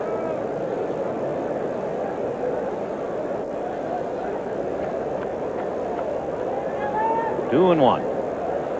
And there he goes, and the pickoff throw to Mattingly. It goes down to Meacham, and the tag is made. So Wilson is picked off 1-3-4. The Royals are gone in the 4th. It's 6-3 Kansas City. We'll be back after these from your local station. Moved by Ron Guidry. It's not really deceptive. He just raises his leg, looks, and then comes to first. Wilson just couldn't contain himself. It was almost like a timing thing, and he was going to steal that base and try to get even for those 2 strikeouts, but he was out by so far. He just broke a bit too soon. Once he saw that head look towards the plate, he broke, and he got trapped. So now we move on to the 5th inning. 6-3 Royals. Claudell Washington, Gary Ward, and Don Mattingly in that order, with Dave Winfield due up 4th. All 1. The Yankees have been retired in order only once in the 4th inning. Washington robbed of a hit by White and then grounded out to White, so he's 0 for 2. Claudell hitting .267. He has 8 home runs, 37 RBIs. And he goes the other way and slices it to left for a base hit. Lonnie Smith over in the corner to backhand. Claudell going for 2, and he's in there standing. So that's the 3rd double plus a home run that Brett Saberhagen has allowed tonight. The designated hitter, Gary Ward. That is hit number 7 for the Yankees, and it'll bring up Gary Ward. Outside part to play. Didn't try to pull that one. He tried to pull the other 2, and Claudell heads for second base. They're going to run on Lonnie Smith. So Washington at second, and Gary Ward has gone the other way twice and flied to right field each time. So Gary 0 for 2, hitting .247, but he has 14 home runs, 69 runs batted in. 2-0. So Saberhagen starting off on a rocky style now. Gary Ward has 7 RBIs against Kansas City this year, but he has not hit for any average against them. Little chopper slowly to short. Ross Jones in a hurry to get him, and on the play, Washington advances to 3rd. Usually they say if that ball's hit to the left side, make it be through, but Claudell realized that the ball wasn't hit that hard and it wasn't even going to be a play. He picks up a big base. Now we're going to go to the high rent district now with a runner at 3rd and 1 out. Brett Saberhagen battling Don Mattingly. Mattingly coming into the game had a home run and 9 runs batted in against Kansas City, and he's 2 for 2, doubles each time, all 1. He doubled to right inside first base in the 1st inning and doubled to left in the 3rd. So he's trying to pick up Washington from 3rd base. And Saberhagen trying to jam him, keep the ball in on his hands, don't let him extend his arm. 2-0. Dave Winfield on deck. Mattingly with 73 runs batted in. 2-1. Don along the way has also picked up 19 home runs.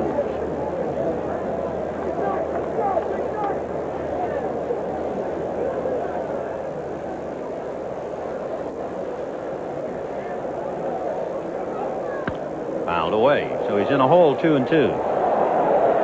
Mattingly has struck out maybe 5% of the time. That's what kind of a problem hitter he is if you're the pitcher. He's one of those guys that likes to take a pitcher deep in the count, 2-2, 3-2. You know, it really goes against what you would call good hitting, but 2 strikes really doesn't bother him. just did get a piece of it. He waits till the last minute, and when he's hitting good, he's trusting those hands, and you can see he doesn't try to overpower it, and he just waits until the last minute. He has walked twice as much as he has struck out.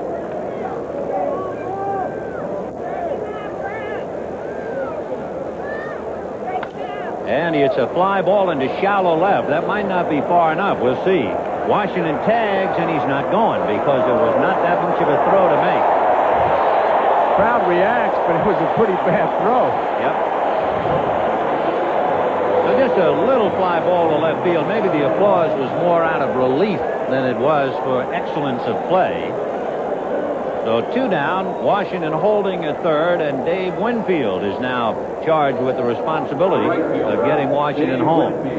That's a big out to get Mattingly with less than 2 outs and a runner at third, and the runner failing to advance. Got that ball inside. If he had missed over the plate, it had really been a screamer, but he got it in a great spot. That was a good piece of pitching. Well, here's Winfield. Winfield has a pretty good average against Kansas City, hitting about .320. For the year, he has 5 runs batted in against the Royals. He's got a lot of room up the middle. They're really playing him to pull. 4-1. Ross Jones plays him in the hole at short. As you can see, Frank White has overshifted, but from the shortstop and the hole to the bag, that's a big gap. 1 ball and no strikes to Dave Winfield. In there. If you want that pitch, you have to pitch inside, because if you don't pitch inside, that good hitter, and a Winfield certainly a good hitter, will go out and get it. But when you come inside and bust him back, that keeps him honest. You know, you might not realize that Winfield is as good a clutch RBI man. Foul back. More than half of his RBIs have come in close games, and when you define close games, where the Yankees are ahead by 1 run, where the score is tied, or where the man behind him is the tying run. So almost 60% of his runs batted in come in those kinds of situations. I heard him described, and so rightly so, as a stretch limo player. Yeah, stretch limo. That's great. 1 ball and 2 strikes. Little ground ball to the right side, and Frank White will take care of it, put the limo in the garage, and Washington is left at third at the end of 4 1/2, 6-3, Kansas City. On the scoreboard, the Cardinals and the Pirates are 4-4 in the 8th inning. The Cardinals leading the Mets by 5 1/2, but the last we heard, the Mets were winning 5-1. So we'll watch that Cardinal game for you. Ron Guidry, who survived a very shaky start. More than that, he gave up a half a dozen runs. He goes to work in the 5th inning against Kevin Seitzer, then George Brett and Danny Tartabull.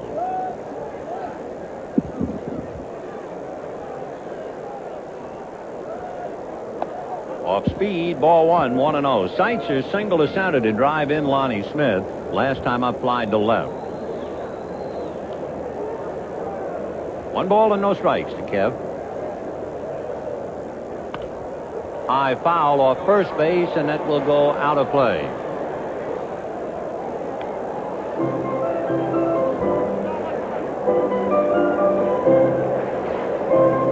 Any ball hit to the right side, even though it's heading foul, it's a good idea for the fielder to go after it. You saw Winfield go to the wall, Mattingly just then, because that wind is blowing pretty hard from right to left. It'll keep a lot of balls in play. 1-1. Chopper the other way. 1-2. There's an indication of the breeze or wind. I think the weatherman was calling for thunder showers tomorrow. Now, this might be the overture. Tomorrow, Rick Rhoden will be pitching against Charlie Leibrandt. They've really been hoping for some rain because they've had a drought here. They got water rationing, so they're looking forward to some rain. 1 ball and 2 strikes to count. On the corner, and that takes care of Kevin Seitzer. That's a half a dozen strikeouts and 5 of the 6 called. First baseman, Indication of the kind of stuff that Guidry has, and all Seitzer could do is really almost just look at it, go across that outside corner. Tell you, a tribute to Pinella's confidence in his pitcher. Think back how many times a guy can give up 6 runs in the first inning and still be out there. And after the first inning, he's been virtually unhittable. Brett takes a strike. In other words, all the hits, 6 runs, 6 hits, came in the first inning. The only people to get aboard, Brett, who walked, and Wilson, who walked, since the first.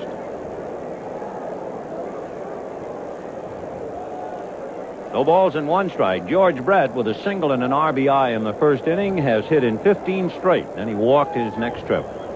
0-1. Ground ball up the middle by the diving Meacham. So George Brett is 2 for 2. That'll get him back over the 330 mark. And that's the first hit since the first inning. Hit number 7. Here's Meacham's effort. The artificial surface, that ball gets out there in a hurry. Meacham gives it a good try, but it's by him. So a single by Bobby Meacham will bring up Danny Tartabull, who popped to short and struck out. Danny is 0 for 2, hitting .294.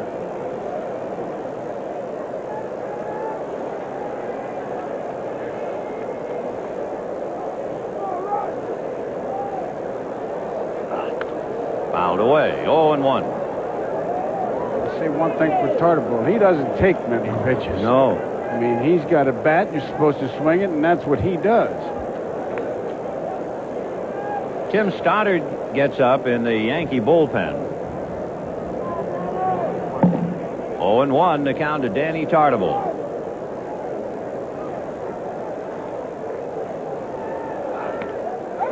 Beaten foul into the dirt. No balls and 2 strikes. Tartabull was 4th in the American League Rookie of the Year balloting last year, behind Jose Canseco, Wally Joyner, and Mark Eichhorn. And he was traded. The Royals certainly wanted him because they needed a right-handed bat to turn the numbers around against left-hand pitching. And Seattle got Scott Bankhead, Mike Kingery, and Steve Shields in the deal. 0-2 the count to Danny Tartabull.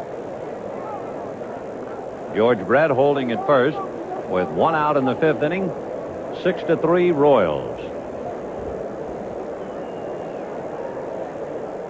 Brett is 2 for 2 in stolen bases, but he's not really out there to steal.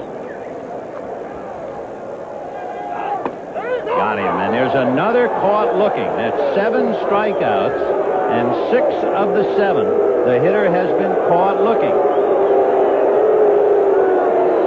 And Tim Sheeta hearing quite a bit from Danny Tartabull. Take another look. This looked like a curveball. Tartabull obviously thought it was inside, and I think the last thing he said, Sheeta, pretty much like the good umpire, had 1 eye and 1 ear. I don't think he wanted to hear what he said. So 2 down here in the 5th inning. 7 strikeouts for Ron Guidry. 6 of the 7 looking, and here's Frank White. High pop fly to shortstop. Wayne Tollison backing out. So Brett singles and they leave him, and at the end of 5, it's 6-3 Royals. Right now, here's another edition of Characters of the Game. Royals trying to make a 6-run first inning stand up, and the Yankees trying to come back. They scored 2 in the 2nd, added another in the 3rd. Now we go to the 6th inning, 6-3 Royals. On the scoreboard, Toronto leading by 2, Detroit leading by 6, Minnesota leading California 4-2.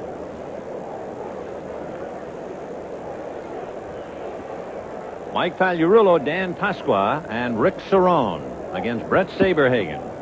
4-1. Saberhagen struck out Pagliarulo, and Pagliarulo singled. 1 for 2. Fastball whacked in the alley to left center. That'll hit the rug and go to the wall. So Pagliarulo on his way for 2, and he will make a turn and hold. So interestingly, now that's 4 doubles and a home run given up by Saberhagen. But he's still leading 6-3. Now the Yankees wasted the double by Washington leading off in the 5th. Now we'll see what they do with this double. So where in the first 4 innings, the Yankees didn't do anything until they had 2 outs in the inning, the last 2 innings, the leadoff man has doubled, and they're moving around now in the Kansas City bullpen. There are 2 Stoddards. Bob Stoddard with Kansas City, and he's now throwing. Tim was throwing for the Yankees. Drive into deep right field. Back goes Tartabull. Away back. It is gone. Home run, Pasqua. And it is 6-5 Kansas City.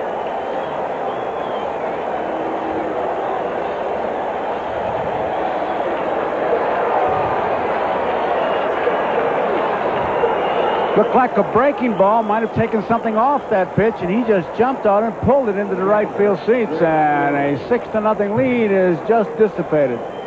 6-5 in favor of Kansas City. Billy Gardner trying to show some patience with Saberhagen, who has been victimized by extra base hits. Take a look at Pasqua driving this one out.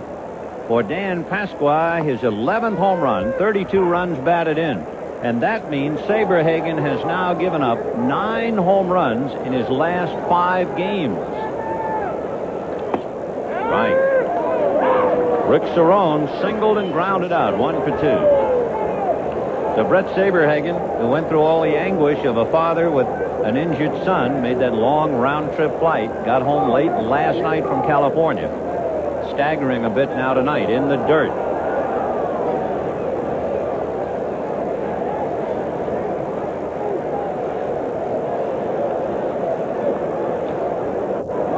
Remember, he had 7 home runs in 24 innings. So he now has given up 9 in 29 innings. 1 ball, 2 strikes. Sidearm. He hadn't done that much tonight. He'll do that to the right-hand hitters occasionally, and it doesn't make a difference who they are. You think maybe he'd do it just to the big hitters, a la Winfield or Gary Ward, but he went after Cerrone side-wheeling. 1 ball, 2 strikes. Over the top. 2-2. So in the inning, Pagliarulo doubled. Pasqua homers to right, and Cerrone up there, 2 balls, 2 strikes. His rhythm seems to have changed, like he can't wait to get the ball. Fastball fouled away. It's academic, of course. We'll never know.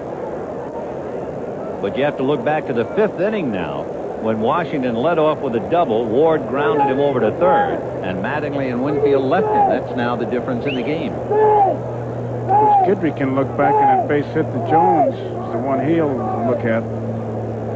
Ball 3. One thing for Saberhagen tonight, he has had excellent control. He has not walked anybody. But he's gone to 3-2, Vin, and sometimes a yardstick, that's not really that good control. Fastball fouled away upstairs. The real good pitcher, when you're winning, you got good stuff on that 2-2 pitch. That's the pitch that you have to have good stuff on, because you miss. Now you're 3-2, and sure, you don't walk anybody, but like Meacham, you get that good ball to hit. Well, he's 3-2 to Cerrone, and he hits a fly ball to left field. Lonnie Smith is there. He took just a little off that. I don't know if that was his number 2 fastball or if it was just a very, very good change. But there was just enough to make the difference between maybe a ball being hit in the seats and a fly ball to the warning track. He had Cerrone shifting his weight, and he just didn't have the power to drive it. 1 away, and here's Bobby Meacham, who hit the 2-run home run and then in the 4th inning flied to center. So Bobby 1 for 2, hitting .250. 6-5, Kansas City in the 6th inning. Ball 1. See, to me, he's got to really throw good hard strikes to the 8th and 9th place hitters. You don't want to nibble. Just make them hit your good stuff. 1-0. Down the pipe. 1-1. Remember, however, he's given up 2 home runs and 4 doubles. So if he's challenged some of the hitters, he's lost the challenge. 1-1.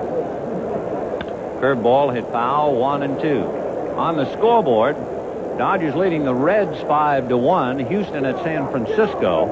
The Giants 1 back. They've not started. They're in the 9th inning. The Cardinals and Pirates 4-4. They're in the 7th inning, and the Mets leading Montreal 5-1. Breaking ball missed, and Larry Owen was ready to walk off and fire it around the infield. Here's where he's got to make it happen. He can't go to 3-2. He's got to throw a strike right here. He has now made, Bret Saberhagen has, 100 pitches. So he and Guidry are spending all their money. Fastball outside. See, that's wildness to me. No base on balls, but that's being wild.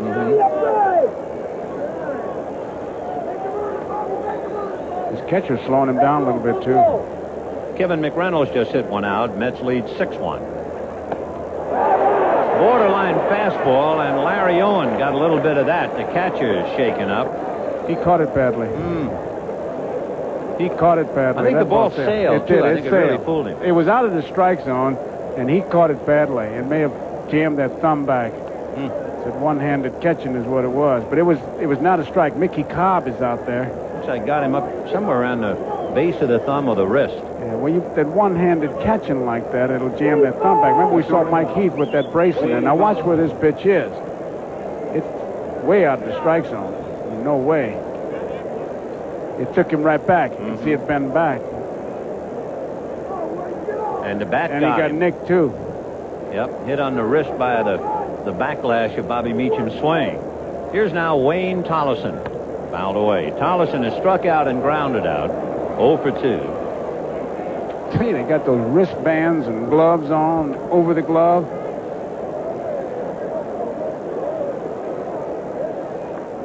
(6-5) in favor of the Royals. We're in the 6th inning.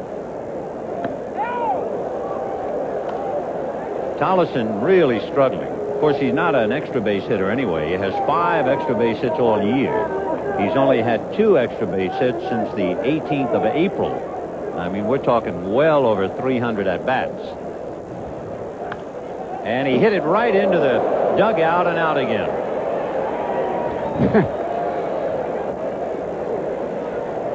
Meacham. 1-2 the count. Bobby Meacham just did avoid it, and Dave Winfield gets a big kick out of it because it didn't come close to him. 1-2 to Tolleson. 2-2. Ben, is it just me, or is Wilson very shallow in center field? Yeah, he sure is. And so is Lonnie Smith in left.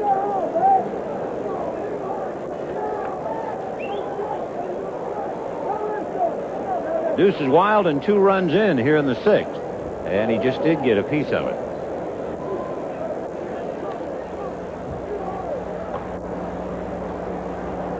Jerry Gleaton gets up to join Bob Stoddard. Gleaton is the only left-hand pitcher down in the bullpen for Kansas City. Give you an idea, the Yankees have 5 possible left-handers to relieve. Another foul ball.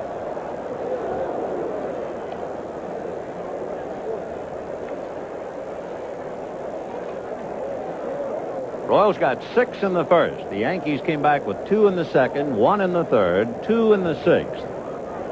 And it is 6-5 Kansas City. Bret Saberhagen trying to hang on. That slipped. 3-2. He realized the mess he'd be in if Meacham had laid off that bad pitch. He'd have the tying run aboard with 1 out and a full count to Tolleson. And the leadoff man, Claudell Washington, on deck.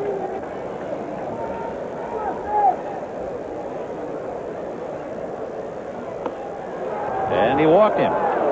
So he almost walked the number 8 hitter, and he did walk the number 9 hitter. That's a sure indication that he's struggling now. And that's his first walk. You can see, you know, he's really working hard out there, and it doesn't appear to be that humid out there either.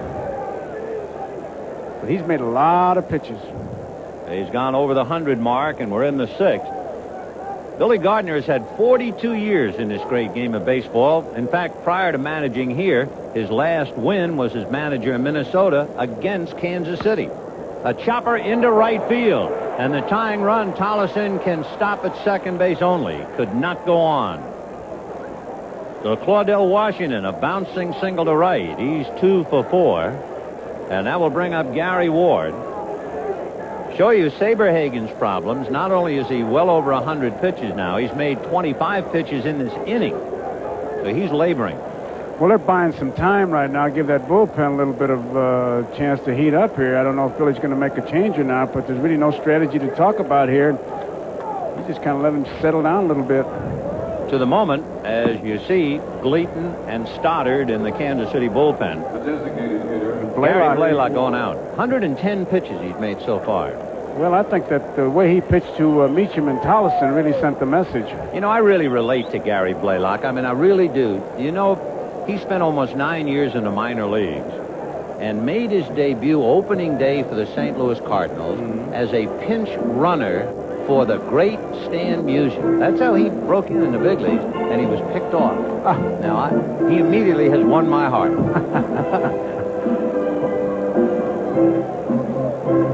Well, Gary chatting with Brett Saberhagen. One thing, Saberhagen will be pitching against a man he does well against, Gary Ward. Ward is hitting only 180 in his career, and he has flied to right twice and grounded out. By the way, on the scoreboard, St. Louis has taken a 6-4 lead over Pittsburgh. The Mets leading 6-1 in the 8th inning. All right, here's Ward. The tying runners at second base, Wayne Tolleson. Claudell Washington is at first. 2 out, and Ward 0 for 3.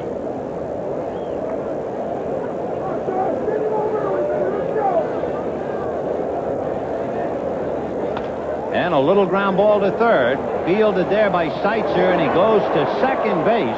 That was kind of a little bit of a strange play. I thought first he was going to go to the bag, then go to first, and instead he went the other way. And I wonder what happened to Tolleson down there. Yeah, he really went down as if he was almost hurt. And it is 6-5. We were wondering about Tolleson, what happened to him. This picture will tell it all as he comes over from second. He hurts his shoulder right there, and they checked with him. You can see him grab it. Gene Monahan came out, but he's all right. He's back in the lineup, and he's at shortstop. We'll see if that arm will be tested. Balboni, Jones, and Owen will be coming up in the bottom of the 6th inning. The Royals 6, the Yankees 5. The Royals led 6-0 at the end of the 1st inning. Then 6-2, 6-3, now 6-5. Ron Guidry is still out there. And Balboni walked intentionally and struck out. 0 for 1, hitting .227. He has 15 home runs, 40 RBIs. In there, 0-1. You know, when you come back from 6 runs like the Yankees did, regardless of what happens, if you had any mongrel in you, if you were a real dog, it would have showed. Right. They got a gator out there, no dog. 0-1 to count. High fly ball into left center field. Washington and Pasqua converging near the track. It is the left fielder, Pasqua. Now that's to the right of the 385 sign, and you can understand why Balboni hits most of his home runs on the road. That's a graveyard out there. Both Washington and Pasqua look like they were going to make the play. Washington, right up until there, thinks he's got it, and whoops, Pasqua makes the play. And then they introduce each other. Hi, I'm Claudell, I am Dan. And Balboni, fit to be tied, takes a hike, 1 away, and here's Ross Jones. Single to center, grounded to third, 1 for 2. Jones hitting .273. No power, no home runs, 5 RBIs.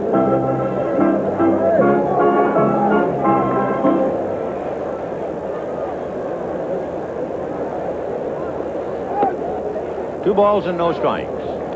Detroit leading the White Sox 9-5 in the 6th inning. Toronto over Boston 7-3 in the 8th. Minnesota 6, California 2 in the bottom of the 8th. Fouled away, 2-1. You may have noticed on the Royals uniforms on the sleeve they're wearing number 10, memory of great Dick Hauser. There you see it. You think about it, the Royals have been really shocked maybe 3 times, starting with the tumor that was discovered in July of last year. 2-2. Then, of course, the untimely death of Dick Hauser in late June of this year.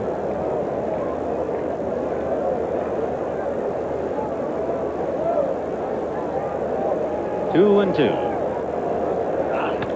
Hit on the hands. Ground ball. We'll see about Tolleson's arm. Okay. 2 down. That'll bring up Larry Owen, the catcher, who doubled, and of course that's a key hit. He came up with the bases loaded, hitting 9th in the lineup, and doubled home Balboni and Jones. came up with first and second.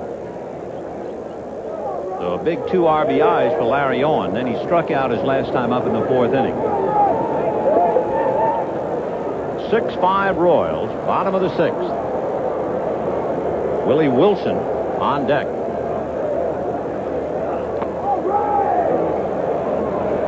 Foul tip. 0-1 to count.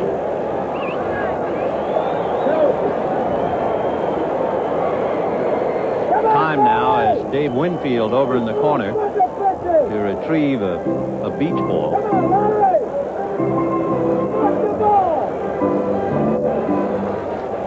0-1 to count to Larry Owen. When the Yankees come up in the 7th inning, they have Mattingly, Winfield, and Pagliarulo. Saberhagen has a sizable hill to climb. Time again, something else loose in right field. Another ball of sorts. Opposed to a ball of twine, tennis ball.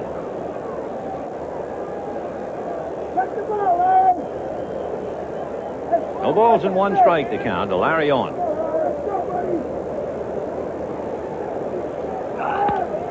Fly ball to left field. Hesitating is Pasqua. Now he comes up to pick it off. So Guidry sets him down in order. And at the end of 6, it is 6-5 Royals. We'll be back after these messages from your local station. As we go to the 7th inning, 6-5 Royals, Brett Saberhagen will not answer the bell. Saberhagen went 6 innings, allowed 5 runs, 10 hits, 1 walk, and 4 strikeouts. And picking up for him is Jerry Don Gleaton. Gleaton is 2-3 in his 30th game. He has 4 saves. Gleaton is from Texas. He makes his home in a town in Texas called Early. Well, he's from Early and he comes in late, relief pitcher. Hey, listen, if you didn't know where he was from and his name was Jerry Don, you wouldn't say he was from Maine. No, nor Boston. Jerry Don. He was a first-round pick by the Texas Rangers.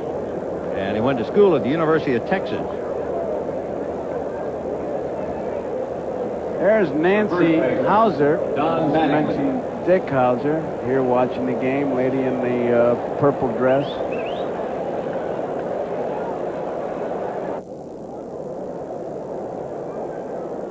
Don Mattingly, Dave Winfield, and Mike Pagliarulo in the 7th inning, 6-5 Royals. Ball 1. Mattingly double to right, double to left, and flied to left, but his fly ball to left field was with a runner at third, and he couldn't muscle it deep enough to pick up the runner, and that could be conceived as the difference in the game now. And he hits one on the hands. Fly ball to shallow center, Wilson.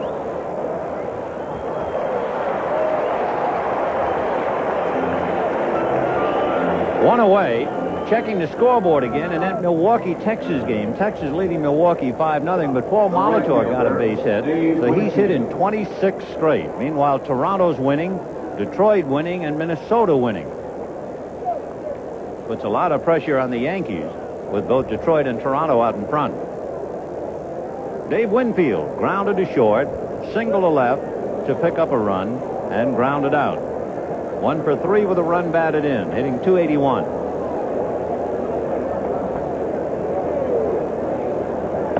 Ball 1.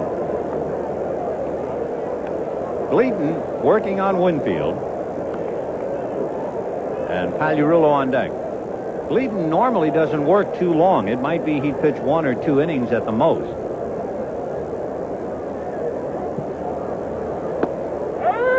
He doesn't average 2 innings in appearance. A little more than an inning a shot, and of course here in the inning he's got 2 of the 3 hitters left-handed.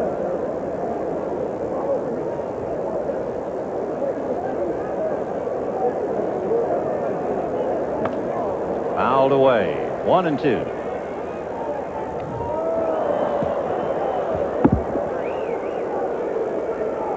So Dave Winfield with 1 away in the 7th inning. The Royals 6 runs, 7 hits. The Yankees 5 runs, 10 hits. We've had a 2-run home run by Meacham with Cerrone aboard. 2-run home run by Pasqua with Pagliarulo aboard. The Yankees have had 4 doubles. Meanwhile, Kansas City came out swinging. They had a half a dozen hits, including 1 double in the first inning for their 6 runs, and they've been very quiet, just 1 hit ever since. 1-2 to Winfield.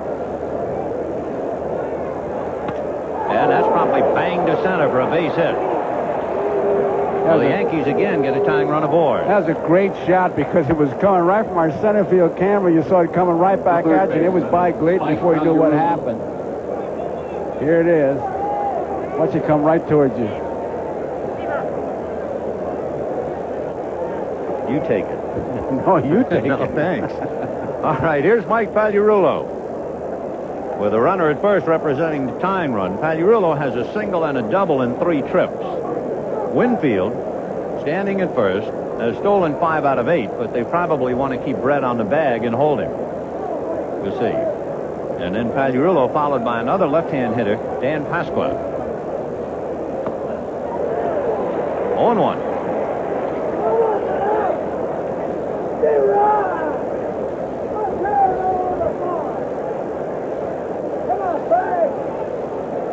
Pagliarulo 2 for 3 tonight. He has 4 RBIs against Kansas City this year. 1-1.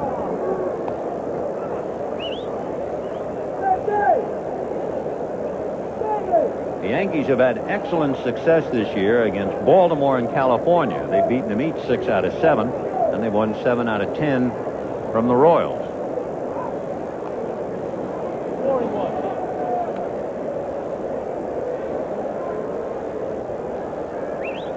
Jerry Don Gleaton picking up and trying to save this one for Brett Saberhagen, who went 6.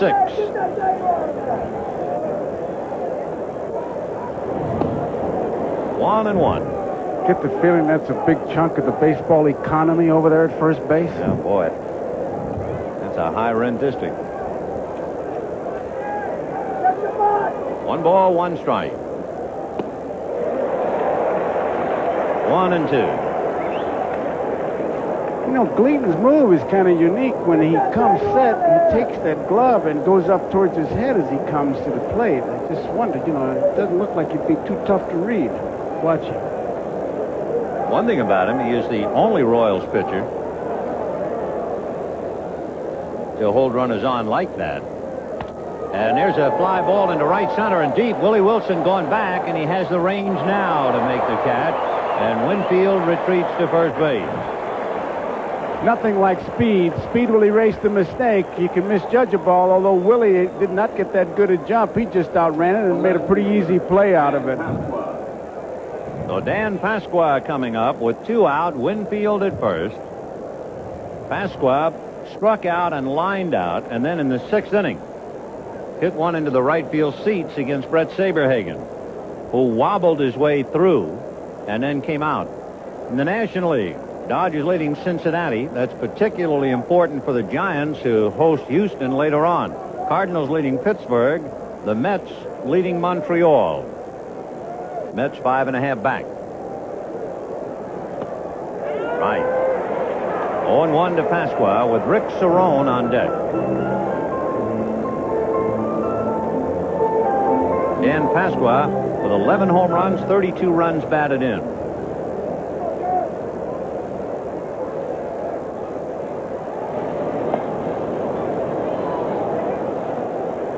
Winfield a tying run here in the 7th.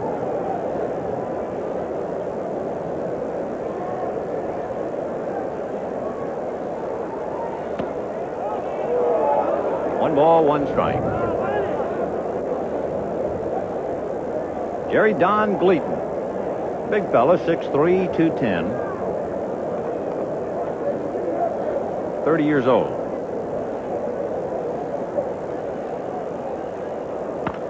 Roller up along first base, foul to George Brett, and the count 1-2.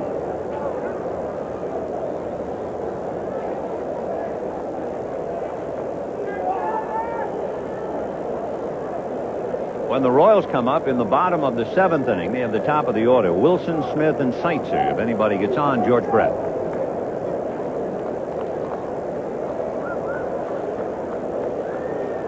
One ball, 2 strikes. Just missed the corner. 2-2. So Gleaton trying to keep the left-handed bats quiet. He's the only left-hander in the Royals bullpen.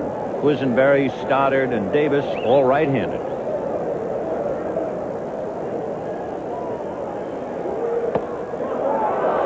Yankees get a very slight edge. They can turn Winfield loose with a full count and 2 down. Brett will come off the bag, so he has a little more range at first base. All on a 3-2 count.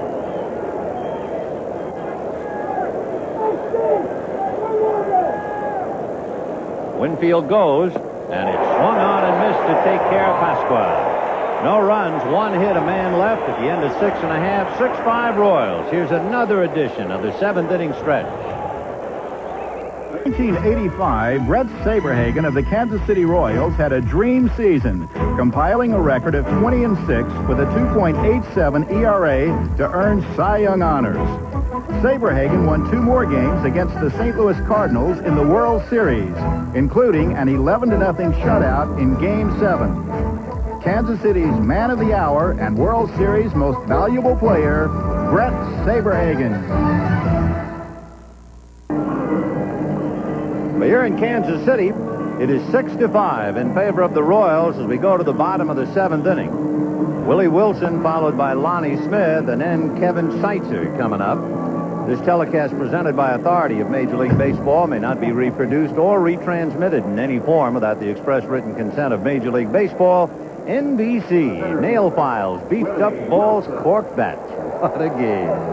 Boy, I'm glad they're cracking down on all that. Oh, sure. We got rules. Let's play by them. Let's play by them. Ron Guidry staggering in the first inning, but has fought his way out of it to allow just 1 hit since. He's also a buck short. And Willie Wilson to start it off. Struck out twice and walked, but Willie then trying to steal was picked off. 1 ball and no strikes. Dan Quisenberry beginning to loosen up now in the Royals bullpen. Fly ball slicing down the right field line. A trio of Yankees. The middleman is Meacham to make the catch. Fine play by Bobby. Looked like the makings of a sandwich with Winfield coming one way and Mattingly the other, but Bobby never flinched. He was going full speed, and I tell you, he almost overruns the ball. He has to come back to make the play over the shoulder. Good play by Bobby Meacham. So that takes a little speed off the base pads. Lou Piniella sweating out that play. Now has 1 down in the 7th.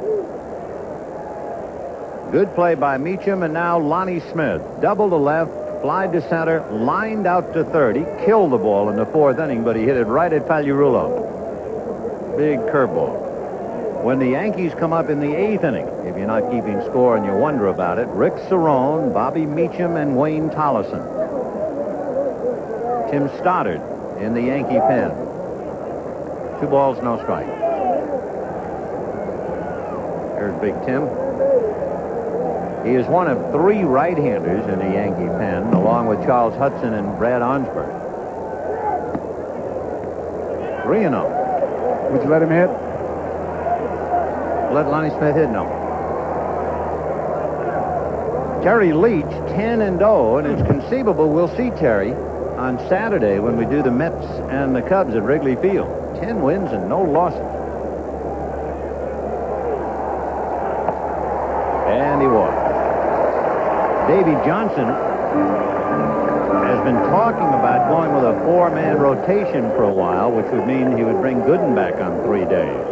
Lou Piniella has certainly been a patient man. There was not a ball thrown in the bullpen all during the first inning when Guidry gave up 6 runs.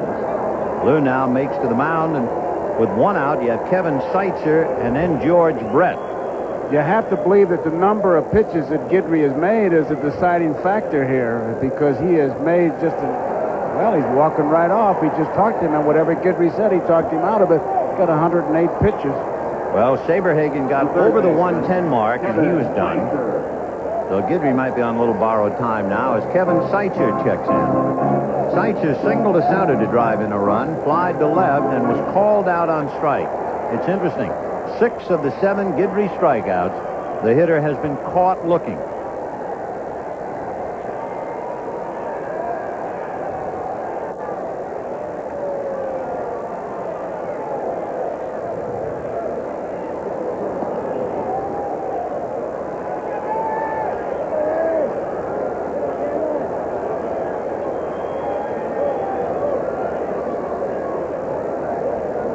Lonnie Smith held on by Mattingly.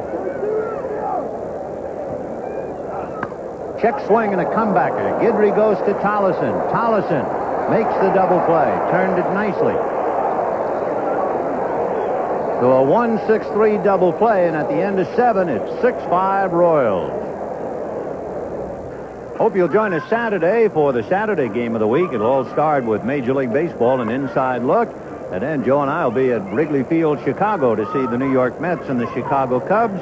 Tony and Bob will be with you in the Rangers and the Red Sox. Saturday at 2, Eastern Daylight Time.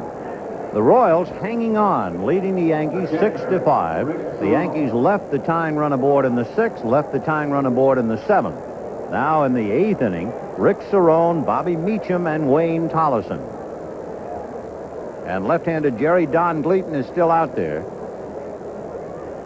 Cerone singled to center, grounded to short, flied to left. 1 for 3. He is still walking on air over the birth of Jessica Lee. Boy, he was really bubbling about that. 4-1. 1-0 to Rick. Hitting .254. He has 3 home runs, 19 runs batted in. On the corner, 1-1.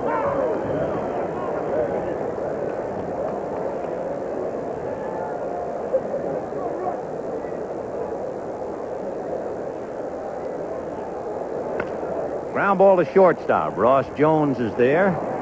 And that takes care of the Yankee catcher. 1 away. For Kansas City, pitching is the name of the game. When you think back about it, when they won the division 76, 77, 78, and 80, it was primarily offense. Then when they won the divisions in 84 and 85, pretty much pitching. This year, less and less offense. They've been shut out 14 times, and they rely heavily on the pitching.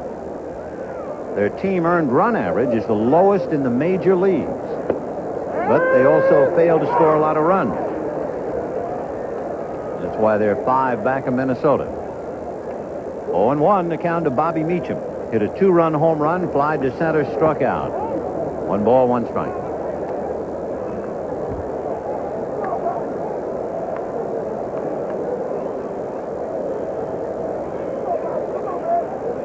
By the way, the Cardinals beat Pittsburgh 6-5. That's fouled away. That's the final. St. Louis 6, Pittsburgh 5. Gleaton pitches off the stretch, and I often wonder what they look at when they pitch off the stretch with nobody on. Now, he's looking to the ground, looked up, looked to the ground, and came to the plate. I just wonder, does that teach you any bad habits for when somebody is on? But I'm sure all pitching coaches will tell them, hey, if you feel comfortable, you do it. Some pitchers lose a good deal. There's a big difference in their stuff from a wind-up and a set position. And evidently, along the way, as he became a relief pitcher, they probably said, well, you don't lose that much. So you might just as well keep your control and stay together and discard the windup. But he's not checking bases or anything. That's the only thing I say. Look at him on the ground, up on the ground. And he blows away Bobby Meacham. Just to bring you up to date on the scores again and put things into proper perspective, certainly in the National and the American League races, so important. In the National League, the Reds are losing. Giants scoreless with Houston. The Mets won, but the Cardinals won. So the Mets remain 5.5 back. In the American League, Toronto winning, Detroit winning, and Minnesota is winning. And, of course, that could be bad news for the Yankees, with Toronto leading them by 1/2 a game and Detroit 1 game behind them. Here's Juan Bonilla coming up to bat for Wayne Tollison. Juan Bonilla. Bonilla purchased from Columbus on the 22nd of July. He began the year as a player coach at Prince William in A-ball. Then he was promoted to Double-A ball, then to Columbus, and then to the big leagues. That's a lot of moves in a short amount of time. So Juan Bonilla hitting for Wayne Tollison. 2 down in the 8th inning, 6-5 in favor of the Royals. Did you ever have a year where you bounced through a lot of ball clubs? I mean, more than just one other team? No, I went Cardinals to Pittsburgh. Yeah, that's what Pittsburgh to Cubs. No, I didn't. And in the minors, you didn't make a lot of moves in one? No. Hey, man, I was a prospect. I mean, that must be tough. Foul ball, 1-1.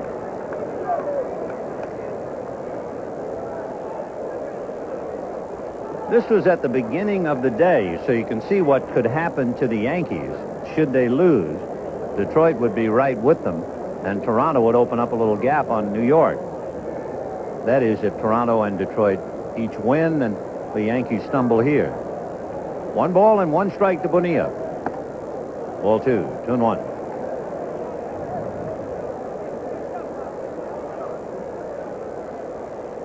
Gary Don Gleaton asked to pitch some relief after Brett Saberhagen went 6, and he's allowed 1 hit in an inning and 2/3. Line drive off the glove of a leaping Seitzer, dying in shallow left, and Bonilla will hesitate, go to second, and the throw, he is out.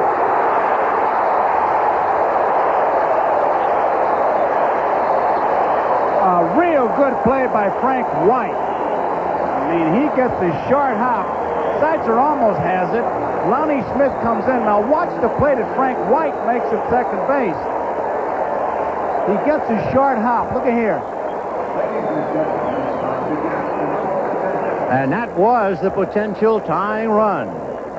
Play in the top of the 8th inning. Juan Bonilla representing the tying run. And if you were a scout, the first thing you'd have to write down, and Lonnie Smith doesn't throw very well. I'm sure they got that down, and you have to put down Bonilla doesn't run very well, because once it went off Seitzer's glove, and Lonnie Smith didn't have that much on the throw, you can see here. And Frank White, look how he's out by, and Palermo right on top of that play. I mean, he's out by 1.5 yards. And there's no disagreement with why Frank White has won 7 Gold Gloves and almost 8. And so Piniella has to be frustrated. He saw his ball club down 6-0, come fighting back, but he saw Mattingly leave a run in the 5th inning, and he has seen runners at first and third in the 6th inning. Now he sees Bonilla shot down in the 8th inning. So Lonnie Smith very happy about getting his man, although it took a great help from Frank White. In the bottom of the 8th inning, Bobby Meacham has moved over to shortstop, and Juan Bonilla is now at second base. 6-5 Royals. They've not been heard from since the 1st inning, but they made so much noise in the 1st inning, the echo lingers. George Brett, Danny Tartabull, and Frank White.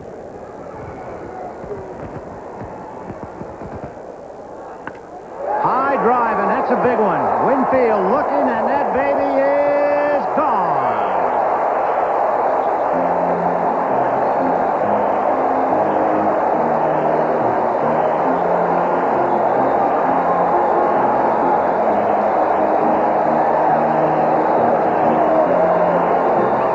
So George Brett, a perfect night with 2 singles, a walk, and a home run, and Lou Piniella slowly making his way out. That's the 4th home run that Brett has hit against Guidry.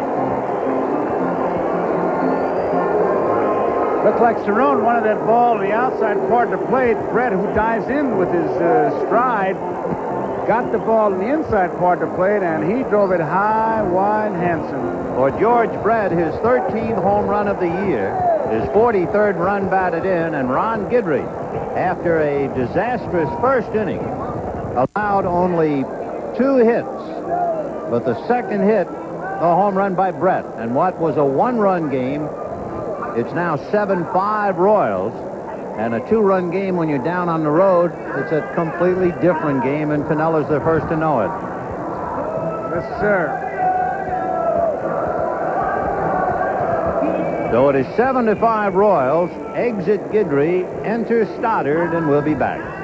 George Brett has been on the disabled list twice this year. An injury to the rib cage and a slight ligament tear of the knee, but he is very much back on the beam with a walk, 2 singles, and a home run tonight. And the Royals lead 7-5 in the bottom of the 8th inning, and Tim Stoddard will now pick up for Ron Guidry and face Danny Tartabull. Stoddard, 3-2, has 4 saves. Danny Tartabull popped to short and struck out twice. We mentioned that while Guidry was in there, he had 7 strikeouts, 6 of the 7 looking. Well, one of Tartabull's 2 strikeouts, the only time a hitter struck out swinging. Guidry went 7 innings, 7 runs, 8 hits, 3 walks, 7 strikeouts, and now here is Stoddard. Nobody out in the 8th. Ball 1. Tartabull 0 for 3, hitting .293. 16 home runs, 57 runs batted in. And he gets a hold of one. Back goes Pasqua on the track, at the wall, gone.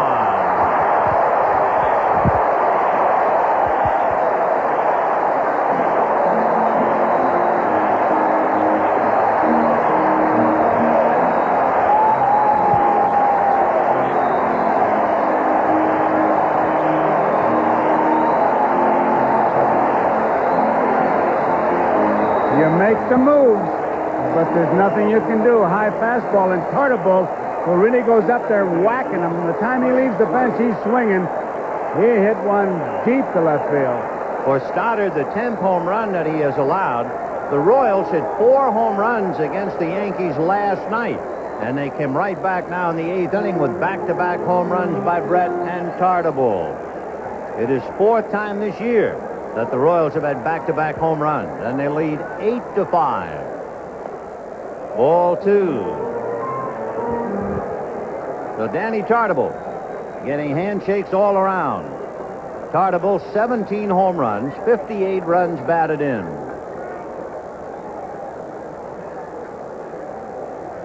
Boy, the Royals, maybe they've been shut out 14 times, but you'd never know it here when they play the Yankees. There's another drive to center. Back goes Washington to the wall, 410 feet away. You talk about a major league out. And Piniella, that action speaks louder, as if say, what am I going to do? They told me he was ready, and he gives up a home run and a 409-foot out. So, Big Tim Stoddard now facing Steve Balboni. And Balboni way out in front of that, 0-1. I think Big Steve might have been looking for something inside on that particular pitch, and Stoddard threw the curveball, took a little bit off, and got an easy strike. 8-5 Royals, bottom of the 8th inning, 1 out. Fastball, strike 2. When the Yankees bat in the 9th inning, Claudell Washington, Gary Ward, John Mattingly.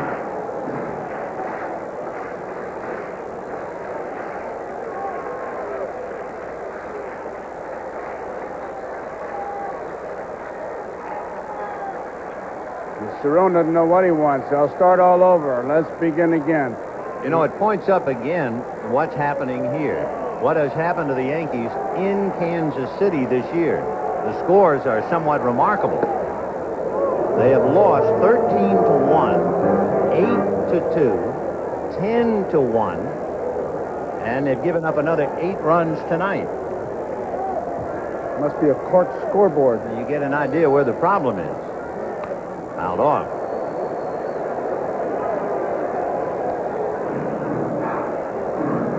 Yeah, there were some shots. Oh. And the out by White was hit as hard as anybody. But it was to the Grand Canyon in center, 410. And with that wind blowing from right to left, that had to take a little off it. If that wind wasn't blowing, he'd have hit it out even if it was straight center. 1-2 to Balboni. Got him. Strikeout number 1 for Stoddard, 2 out in the 8th inning. Toronto putting the Heat, defeated Boston 8-3. And the last we saw, Detroit was winning 9-6 in the bottom of the 8th inning in Chicago. So they're putting the squeeze on New York. Minnesota defeated California 7-2. So Kansas City cannot get any closer to the top. They started out 5 back. However, they can get a lot closer to California you see Detroit now in the 9th inning leading. California 4.5 games behind Minnesota, and Kansas City 5. Pretty good fastball. He hadn't thrown many. 0-2. He was closer to hitting that with his elbow than the bat. I mean, he really tied him up. Ross Jones singled, grounded out. 1 for 3.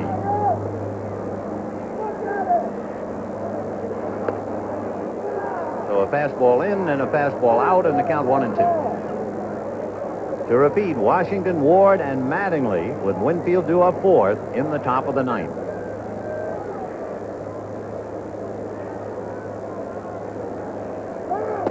Got him. So 2 strikeouts, but it comes a little late. 2 runs, 2 hits. Home runs by Brett and Tartabull. And at the end of 8, 8-5 Kansas City. We're going to the 9th inning. The Kansas City bench sitting back relaxed, leaning on a 3-run cushion. And for the Yankees, Henry Cotto will come up and hit for Claudell Washington. The Yankees in danger of going to 3rd place, and they have not been in 3rd place since the 9th of May.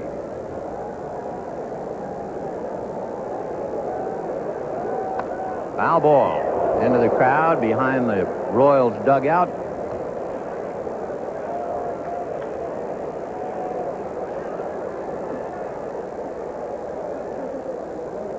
Henry Cotto hitting .262. He has 5 home runs, 19 RBIs.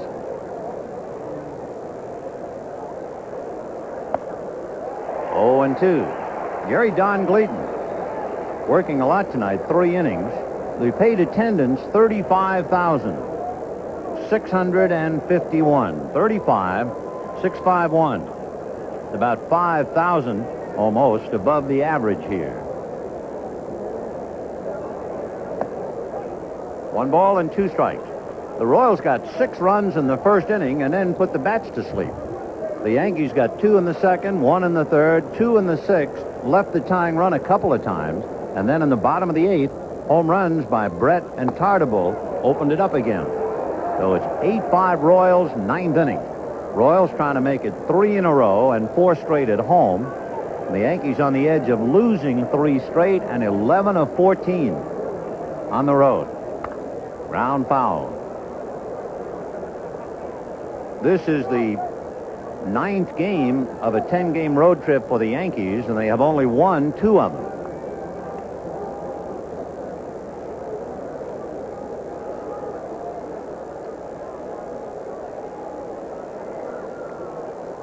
It's a bad feeling for the Yankees to have a poor road trip now. This is game 9 of 21 on the road through the 25th of August, and they're not playing well on the road at all. High pop foul behind the plate. Coming back is Larry Owen, but it's out of play.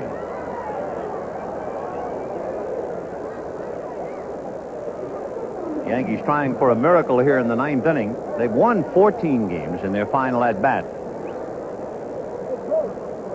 Last year, all year, they won 18. So Piniella has seen his ball club show some moxie and some comeback. They came back from 6-0, but not quite enough. Got him. To Henry Cotto, strikes out on a curveball, 1 away. A reminder to stay tuned following local news for The Tonight Show starring Johnny Carson, followed by Late Night with David Letterman, except on the West Coast and most mountain stations, where they will be seen at their regular time. You know, I could never figure that out until I moved to Arizona, what they meant by that. I haven't yet. Well, see... I just read it. Well, I know. I used to read it, never understood it. Had to move out there. 0-1. Gary Ward twice flied to right, grounded to short, came up with runners at first and second in the 6th inning and hit into a force play. 1-1. You know, Vin, you were talking about if you were a scout, as we look at Billy Gardner, Lonnie Smith, and so forth. Owen behind the plate, you must say, doesn't drop any pitch. No. He's been very impressive back there. 1-1 to count. Fastball. 1-2. Gary Don Gleaton trying to save this for Brett Saberhagen and give Saberhagen his 16th win.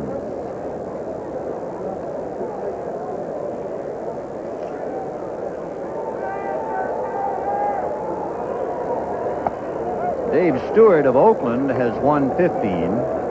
So Saberhagen would be the first 16-game winner. Rick Sutcliffe of the Cubs has won 15. 2-2 to Gary Ward. 1 out in the ninth. 8-5 Royals. On deck, Don Mattingly.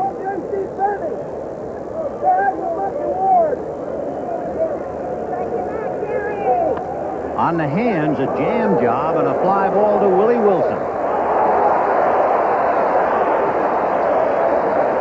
So Jerry Don Gleaton does a good job of striking out Cotto and then coming in to tie up Gary Ward. And he needs one more out. Don Mattingly, 2 for 4.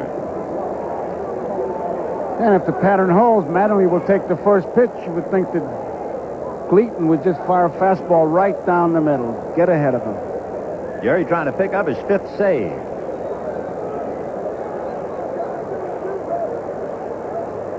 Right. That's just what he did. For Brett Saberhagen, a 6-inning win, he'll take it. It would be his first win since the All-Star break.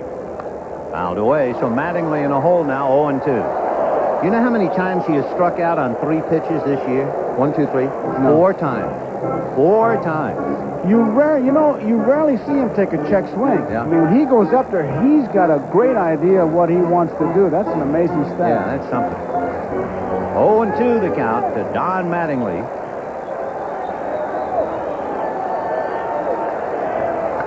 High fly ball, that ought to do it. Lonnie Smith is right there, and that does it. The Yankees have lost 7 out of 9 on the road trip, and Jerry Gleaton gives Brett Saberhagen his 16th win, his first win since the All-Star break. They have now beaten the Yankees 4 out of 5 here after losing all 6 at Yankee Stadium. 8 runs, 9 hits, no errors for the Royals. 5 runs, 12 hits, no errors for the Yankees. We'll be back from Royal Stadium in Kansas City right after this. Tonight's NBC Miller Lite player of the game is George Brett. He had a perfect evening, a walk, 2 singles, and a home run. He has hit in 15 straight. Miller Lite is happy to present a check for $1,000 in the name of George Brett to the National Multiple Sclerosis Society. Royals, 8 runs, 9 hits. The Yankees, 5 runs, 12 hits. The concluding game of the series tomorrow, Charlie Leibrandt, 11-9 against Rick Rhoden, 14-7. We'll be back with a little more from Royal Stadium after this. This game has been brought to you by Miller Genuine Draft, cold-filtered draft beer. It's as real as it gets. By the Heartbeat of America, today's Chevy trucks. By United Airlines. You're not just flying, you're flying to friendly skies. And by Kellogg's Raisin Bran, with 2 scoops of plump, juicy raisins in every package. A reminder again, stay tuned following local news for The Tonight Show, starring Johnny Carson, followed by Late Night with David Letterman, except on the West Coast and most mountain stations, where they'll be seen at their regular time.